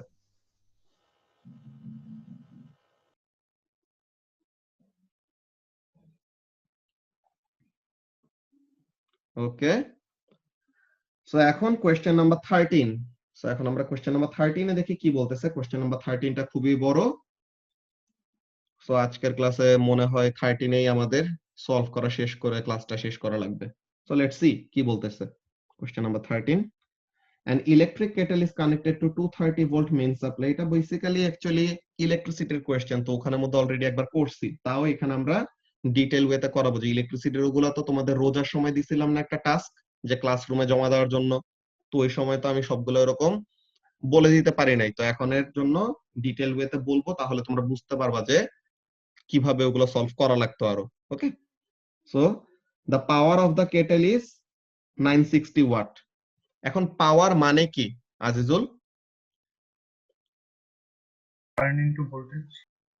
কারেন্ট ইনটু ভোল্টেজ তো ফর্মুলা, এখন পাওয়ার মানে কি? Rate of work done. Rate of work done, হ্যাঁ রেট অফ ওয়ার্ক ডান। তাহলে something joule of energy is being transferred per second. So এই জিনিসটা আমাদের A1 এ জিজ্ঞাসা করছে যে a power of 960 watt is the same as কোনটা? 960 joules per second, যে পাওয়ার ইজ ইকুয়াল টু কি? Energy per unit time. তো তাহলে অ্যান্সার হবে কি? বি, ঠিক আছে? এরপরে A2 তে তুমি যেটা বলছো ওইটা, যে পাওয়ার is equal to current into time. এখন বললো show that the current in the kettle is about 4 ampere, again given info show করতে বলছে কত সিগনিফিকেন্ট ফিগারে? 1। তো তাহলে আমরা ফাইনাল অ্যান্সার কততে রাখবো? কত সিগনিফিকেন্ট ফিগারে শো করব অনামিকা? 2, ভেরি গুড। সো তাহলে এখানের মধ্যে কাজটা কি? লেটস সি, ভোল্টেজ হলো 230, পাওয়ার হলো 960। ওকে, so P is equal to IV, I is equal to P by V। So P হলো 960, ভোল্টেজ হলো 230। এটা করলে পরে কত আসে? ক্যালকুলেটরে যদি বসাই, 960 divided by 230, 4.1739 অ্যাম্পিয়ার। কিন্তু আমরা লিখবো কত? যত সিগনিফিকেন্ট ফিগারে শো করতে বলছে তার থেকে একটা সিগনিফিকেন্ট ফিগার বেশি নিব, so we will write 4.2 ampere, that's it. আর কেউ যদি for your peace of mind লিখতে চাও অ্যাপ্রক্সিমেটলি ইকুয়াল টু 4 অ্যাম্পিয়ার শোন, লিখতেই পারো, কোনো সমস্যা নাই, বাট মার্কস একই পাবা। সো তাহলে এটা লিখে এক্সট্রা একটা সময় নষ্ট হবে, আর কিছু না। ওকে, তো এখন এটা নিয়ে হোপফুলি কোনো প্রবলেম নেই, বিকজ এটার পিছে আমরা লাস্ট ক্লাসে অনেক লম্বা টাইম স্পেন্ড করছি, যে শো দ্যাট এর ম্যাথের সময় কিভাবে করতে হয়। যত সিগনিফিকেন্ট ফিগারে শো করতে বলবে তার থেকে একটা সিগনিফিকেন্ট ফিগার বেশি নিব, যে আমরা মার্কস স্কিমের অ্যান্সার মিলাইলে বুঝতে পারবো। দেখো তার নিচে কত দেখছো? 4.2। ওকে, তো বি ফার্স্ট এর answer, power is equal to current into voltage, then কারেন্টের ভ্যালু আসছে কত? 4.2। ওকে, তো এখন এরপরে কি বলতেছে আমরা দেখি। বি নাম্বারে কি বললো? The 960 watt kettle is earthed and fitted with the fuse। তো তাহলে এই কেটেলটা, তার সাথে একটা আর্থওয়্যার লাগানো আছে প্লাস ফিউজ লাগানো আছে। এখন বললো যে এই ফিউজ এন্ড আর্থওয়্যার মিলে কিভাবে একজন মানুষকে ইলেকট্রিক শক থেকে বাঁচাইতে পারে। যে ইলেকট্রিক্যাল অ্যাপ্লায়েন্সের মধ্যে যদি ফল্ট থাকে তো তাহলে তার শক খাওয়ার একটা ডেঞ্জার থাকবে না। তো এখন মানুষটাকে কিভাবে ফিউজ বাঁচায় ফ্রম এন ইলেকট্রিক শক, ওই জিনিসটা জিজ্ঞাসা করছে, যে explain how this can protect the person using the kettle if there is a fault. তো কি করবে বলতো? যখনই একটা ফল্ট দেখা দিবে তখন কি করবে? the earthware will provide a low resistance path for the current to flow. তো একটা লো রেজিস্ট্যান্স পাথ যদি পায় তখন কি হবে? লো রেজিস্ট্যান্স পাথ পাইলে বেশি বেশি করে কারেন্ট ফ্লো করা শুরু করবে। তো যখন বেশি কারেন্ট ফ্লো করা শুরু করবে, হোয়াট উইল হ্যাপেন? ফিউজের লো মেল্টিং পয়েন্ট ওয়্যারটা গরম হয়ে যাবে, দেন বেশি গরম হয়ে গেলে কি হবে? মেল্ট হয়ে যাবে। তো মেল্ট যদি হয়ে যায় তখন কি? Circuit incomplete. আর সার্কিট ইনকমপ্লিট হয়ে গেলে আর কোনো ফার্দার কারেন্ট ফ্লো করবে না। তো তখন মানুষটা যদি অ্যাপ্লায়েন্সটা টাচ করে, then he will or she will receive no electric shock. ব্যাপারটা কি সবার বোঝা গেছে? এটা কিন্তু ইলেকট্রিসিটিতে আমরা পড়ছিলাম ফিউজের ওয়ার্কিং প্রিন্সিপাল, যে ফিউজ এন্ড আর্থওয়্যার কিভাবে একটা অ্যাপ্লায়েন্স এন্ড একটা মানুষকে বাঁচায়, যে ইউজারকে বাঁচায়। কি হবে? The earth wire will provide a low resistance path. এটা লিখে ফেলি আমরা, যে কি হবে? when there is a fault,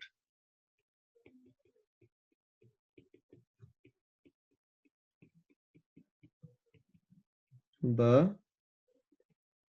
earthware will provide a low resistance path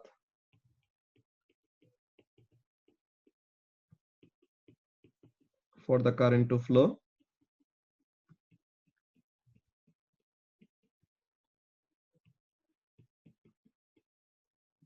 So কারেন্টটাকে একটা লো রেজিস্ট্যান্স পাথ বানায় দিচ্ছে। সো কি হবে? So the amount of current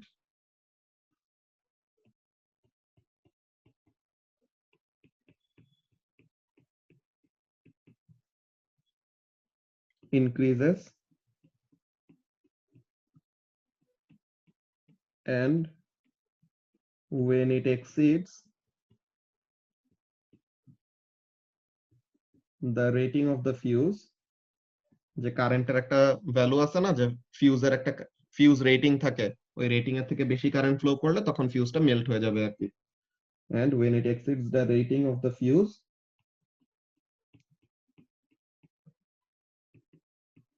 the fuse will blow লিখতে পারো আর মেল্টও লিখতে পারো, যেটা ইচ্ছা। this will incomplete the circuit,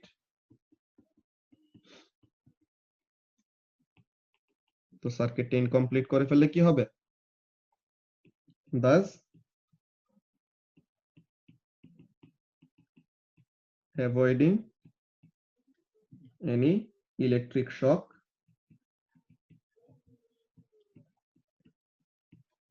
for the user.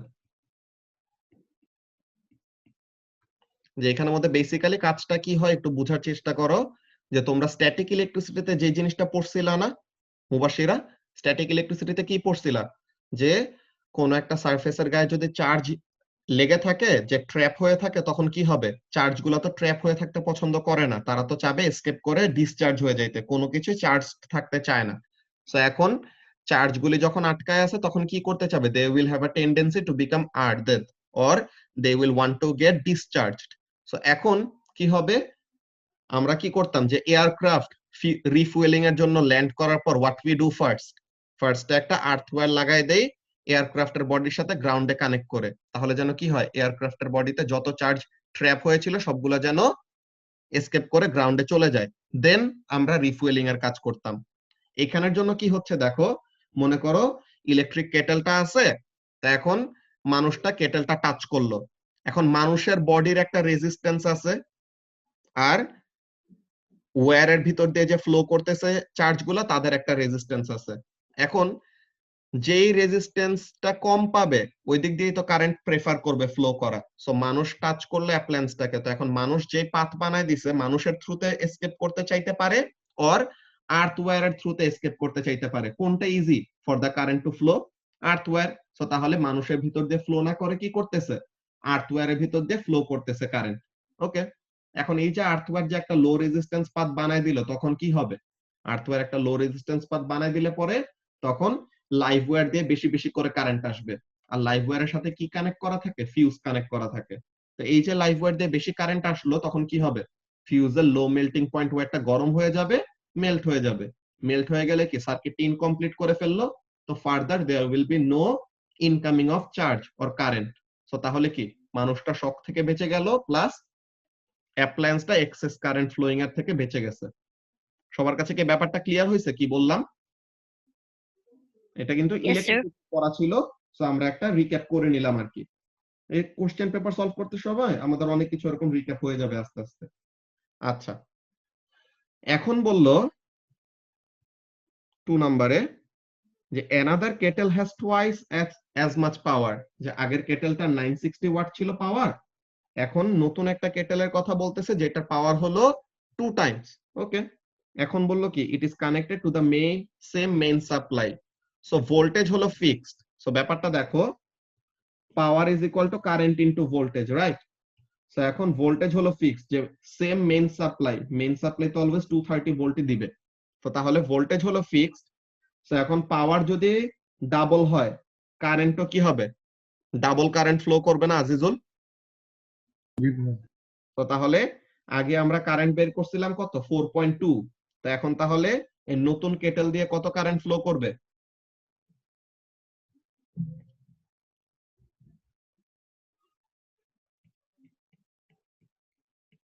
8 হবে না? কত? 8.4 আর কি। Current through the new kettle is equal to 2 times the current of the previous one, so 2 into 4.2 which is 8.4। তো তাহলে কারেন্ট যদি হয় যে ওয়ার্কিং কারেন্ট, যে নতুন কেটেলটা আর অ্যানাদার কেটেল যেটা বললো, এই কেটেলটা নরমালি অপারেট করতেই তার লাগে কত? এই কেটেলটা নরমালি অপারেট করতেই তার লাগে 8.4 অ্যাম্পিয়ার। সো তাহলে তার জন্য কত রেটিং এর ফিউজটা ইউজ করা ভালো? একমাত্র একটাই আছে তার থেকে বড় রেটিং এর ফিউজ। তো এক্সপ্লেনেশনটাও সেম হবে যে this is the only fuse with a rating greater than the working current, বাকিগুলি কি হবে? ওয়ার্কিং কারেন্ট ফ্লো করার আগে মেল্ট হয়ে যাবে, তো এর জন্য বাকিগুলো ইউজ করা যাবে না। কিন্তু তুমি যদি কোয়েশ্চেনটা না পড়ে এই যে টুয়াইস অ্যাজ মাচ এই ব্যাপারটা যদি তুমি না দেখতা, তখন তুমি কি ভাবতা আজিজুল? কারেন্ট হলো 4.2, তো তাহলে আমি শিখছি যে ইমিডিয়েট বড় রেটিং এর ফিউজ ইউজ করতে হয়, তো তুমি দিতা কত? 5 অ্যাম্পিয়ারের ফিউজটা চুজ করতা না? তো তাহলে ওটা কি ঠিক হইতো? সো তাহলে এরকম কোয়েশ্চেনে ডিটেইলস গুলি আমাদের ভালোমতো ফোকাস করা লাগবে। যে এই জিনিসটা বলছে কি, যে নতুন কেটেল বা আরেকটা কেটেল যার পাওয়ার হলো আগেরটার থেকে 2 টাইমস বেশি, সো সেম পাওয়ার সাপ্লাইয়ের সাথে কানেক্ট করা, তো ভোল্টেজ সেম কিন্তু পাওয়ার 2 টাইমস বেশি, সো তাহলে কারেন্টটাও 2 টাইমস বেশি হবে। তো কারেন্ট যদি 2 টাইমস বেশি হয় that means the working current of the other kettle is 8.4। তো যেই কেটেলের বা যেই অ্যাপ্লায়েন্সের ওয়ার্কিং কারেন্ট হলো 8.4, তার জন্য কত রেটিং এর ফিউজ ইউজ করতে হবে? তার থেকে বড় রেটিং এর, ইমিডিয়েট বড় বলতে একটাই বড় রেটিং এর ফিউজ আছে which is 13 ampere, so we will choose that one. এখন এখানের মধ্যে একটা এক্সপেরিমেন্টের কথা বললো সি নম্বরে, এটাই আমাদের 13 এর লাস্ট কোশ্চেন। ওকে, কি বলতেছে দেখি। A student has a pack of fuses labeled 2 ampere, যে তার একটা প্যাকেট কিনে আনছে মনে করো গুলিস্তান থেকে, এরকম একটা ফিউজের প্যাকেট কিনে আনছে, অনেকগুলা ফিউজ আছে ওটার মধ্যে। এখন তাদের গায়ে লেখা আছে কত? 2 অ্যাম্পিয়ারের ফিউজ, কিন্তু সে গুলিস্তান থেকে কিনছে, তো সে একটু স্কেপটিক্যাল যে আসলে কি 2 অ্যাম্পিয়ার নাকি না, কত কিছুই তো লেখা থাকে, ঠিক আছে? তো এখন এখানের মধ্যে বলতেছে কি explain how she could use one of this fuses to check that the level is correct, যে লেভেলটা কারেক্ট নাকি না সেটা টেস্ট করতে চায়। সো তাহলে সে এটা কিভাবে টেস্ট করতে পারে এরকম একটা এক্সপেরিমেন্ট তোমাকে সাজেস্ট করতে বলছে। তো তুমি ফার্স্টে চিন্তা করো যে একটা ফিউজ যে এক্স্যাক্টলি 2 অ্যাম্পিয়ার রেটিং এর ফিউজ নাকি না, এটা তুমি কিভাবে বুঝতে পারবা? এটা বুঝার ওয়েটা কি, এমন ভাবে একটা চিন্তা করতে হবে, দেন তুমি এক্সপেরিমেন্টের একটা আইডিয়া পাবা। তোমার ব্যাপারটা এমন করতে হবে যে you will have to have a certain mechanism to vary the current, ঠিক আছে? তুমি যেন কারেন্টকে ম্যানিপুলেট করতে পারো এমন কোন একটা প্রসিডিওর তোমার লাগবে। ভেরি গুড আজিজুল, কারেন্ট মেজারও করতে হবে, so in order to measure the current you need an ammeter, এটা তো লাগলো। দেন পাওয়ার সাপ্লাই লাগবে, ফার্স্ট কথা পাওয়ার সাপ্লাই লাগবে, কারেন্ট কত ফ্লো করতেছে ওইটা মনিটর করার জন্য অ্যামিটার লাগবে, এন্ড আরেকটা জিনিস কি লাগবে? Variable resistor. আরেকটা জিনিস লাগবে হলো কারেন্ট ভ্যারি করার technique which is variable resistor. Okay, এখন ব্যাপারটা খেয়াল করো আজিজুল, তো তাহলে তুমি যা বললে ওইভাবেই আমরা আগাই। হ্যাঁ, তুমি যা আমাদেরকে বলছো পাওয়ার সাপ্লাই লাগবে, এমিটার লাগবে এন্ড আমাদের ফিউজ। এই ঠিক আছে, এটা দিয়ে যে আমরা কাজ করতে পারবো না, দাঁড়াও ভেরিয়েবল রেজিস্টারের কথা বলছো এটাও দিয়ে দিই।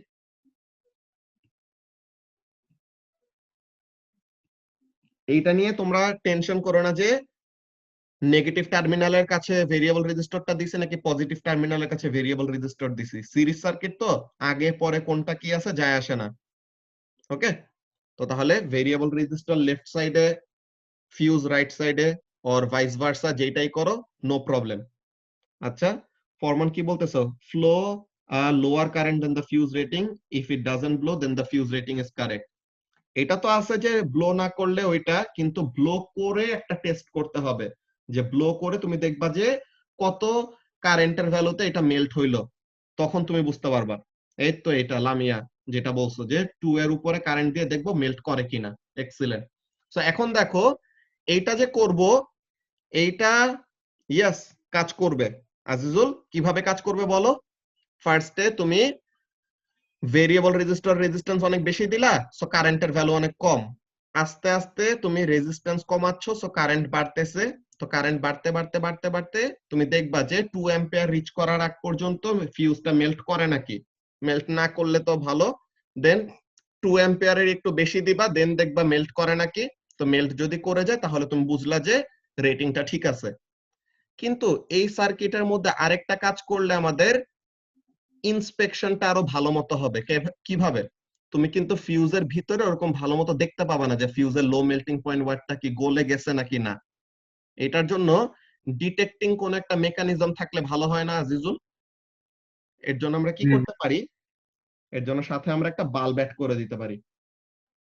বাল্ব অ্যাড করলে পরে লাভটা কি হবে বলতো মোনাইজা? বাল্ব অ্যাড করলে পরে লাভটা হবে এরকম যে as long as the fuse did not melt, ততক্ষণ পর্যন্ত লাইট বাল্বটা জ্বলবে। তো ততক্ষণ আমরা বুঝতে পারবো যে ফিউজটা মেল্ট হয় নাই। যখনই লাইট বাল্বটা নষ্ট হয়ে যাবে, এক্সেলেন্ট জোহা, এটাই বাল্ব অ্যাড করতে হবে আর কি। তো তাহলে কি বললাম যে আমরা কারেন্টের ভ্যালু তো ভ্যারি করতেছি, আমরা ফিউজের ভিতরে তাকায় থাকে অ্যাকচুয়ালি তার লো মেল্টিং পয়েন্ট ওয়াটটা গলছে নাকি না ওটা বুঝা একটু কষ্ট। সো এটার থেকে আমাদের লাইট বুঝতে আরো ইজি, যে সিরিজে একটা লাইট বাল্ব কানেক্ট করে দিলাম, তো কি হবে? আমরা কারেন্টের ভ্যালুটা ভ্যারি করতেছি ভ্যারি করতেছি ভ্যারি করতেছি, বাল্ব জ্বলেই আছে। 2 অ্যাম্পিয়ার পর্যন্ত গেলাম, তাও বাল্ব জ্বলে আছে। 2 অ্যাম্পিয়ারের থেকে একটু বেশি নিয়ে গেলাম, তখন বাল্বটা কি হয়ে গেল? মেল্ট হয়ে গেল। ঠিক আছে, সো তখন আমরা বুঝতে পারবো কি যে ফিউজের রেটিংটা একদম ঠিক আছে, যে 2 অ্যাম্পিয়ার পর্যন্ত কারেন্টকে সুন্দর মতো ফ্লো করতে দিয়েছে। 2 অ্যাম্পিয়ারের বেশি হওয়ার পরে কি হয়ে গেছে? এটা মেল্ট হয়ে গেছে। ওকে, তো এখন দেখো এখানের মধ্যে অ্যানসারটা তারা কি বলতেছে। তো ফার্স্টে তো এই যে কিভাবে মানুষকে বাঁচায়, লার্জ কারেন্ট আর্থে চলে যায়, ফিউজ ব্লো করে, সার্কিট ব্রেক হয়ে যায় বা ইনকমপ্লিট হয়ে যায়, সো তাহলে রিস্কটা প্রিভেন্ট করতেছে। দেন 13 অ্যাম্পিয়ারের ফিউজ ইউজ করলাম। এরপরে এই যে কি কি চাইছে তারা, দেখো a way of measuring current, emitter লাগবে, দেন a method to vary the current in the fuse, তো একটা ভেরিয়েবল রেজিস্টর লাগবে বা ভেরিয়েবল পাওয়ার সাপ্লাই। তো ভেরিয়েবল পাওয়ার সাপ্লাই বা রেজিস্টর যে কোনো একটা ইউজ করলেই হবে। দেন আরেকটা কি লাগবে? a method of identifying that the fuse has broken, যে ফিউজটা যে মেল্ট হয়েছে এটা বোঝার জন্য কি ল্যাম্পটা বন্ধ হয়ে যাবে বা বাল্বটা বন্ধ হয়ে যাবে, অর কারেন্টের রিডিং 0 হয়ে যাবে। ওটাতে এমিটার থেকে বুঝতে পারবো যে কারেন্টের রিডিং 0 হয়ে গেছে, মানে কি সার্কিটে কোনো কারেন্ট ফ্লো করতেছে না। ওকে, তো আমি তোমাদেরকে সি নাম্বারের এই মার্ক স্কিমের পয়েন্টগুলো দেখাই নিলাম। তোমরা সি নাম্বারের অ্যানসারটা নিজেরা ফার্স্টে লিখবা। ঠিক আছে, নিজেরা ফার্স্টে লিখবা। ওই জিনিসটা আমরা ফ্রাইডেতে দেখে এর পরের কোয়েশ্চেন থেকে ফ্রাইডেতে আবার কন্টিনিউ করব, যে কোয়েশ্চেন নাম্বার 14 থেকে ফ্রাইডে 7:30 তে আমাদের নেক্সট ক্লাস। ওকে, আজকে আমরা এখানের মধ্যে শেষ করব। অ্যানসারটা আমি পুরোটা লিখে দিলাম না, তোমাদেরকে ফার্স্টে এক্সপ্লেনেশনটা বলে দিছি যে প্রসিডিওরটা কি হবে। ঠিক আছে, তো অলরেডি 6টা বেজে গেছে এন্ড আমাদের মিনিটও 1 মিনিটের কম আছে টাইম। তো তাহলে আল্লাহ হাফেজ। আল্লাহ হাফেজ স্যার। আসসালামু আলাইকুম। ওয়ালাইকুম আসসালাম। আসসালামু আলাইকুম ভাই। ওয়ালাইকুম আসসালাম।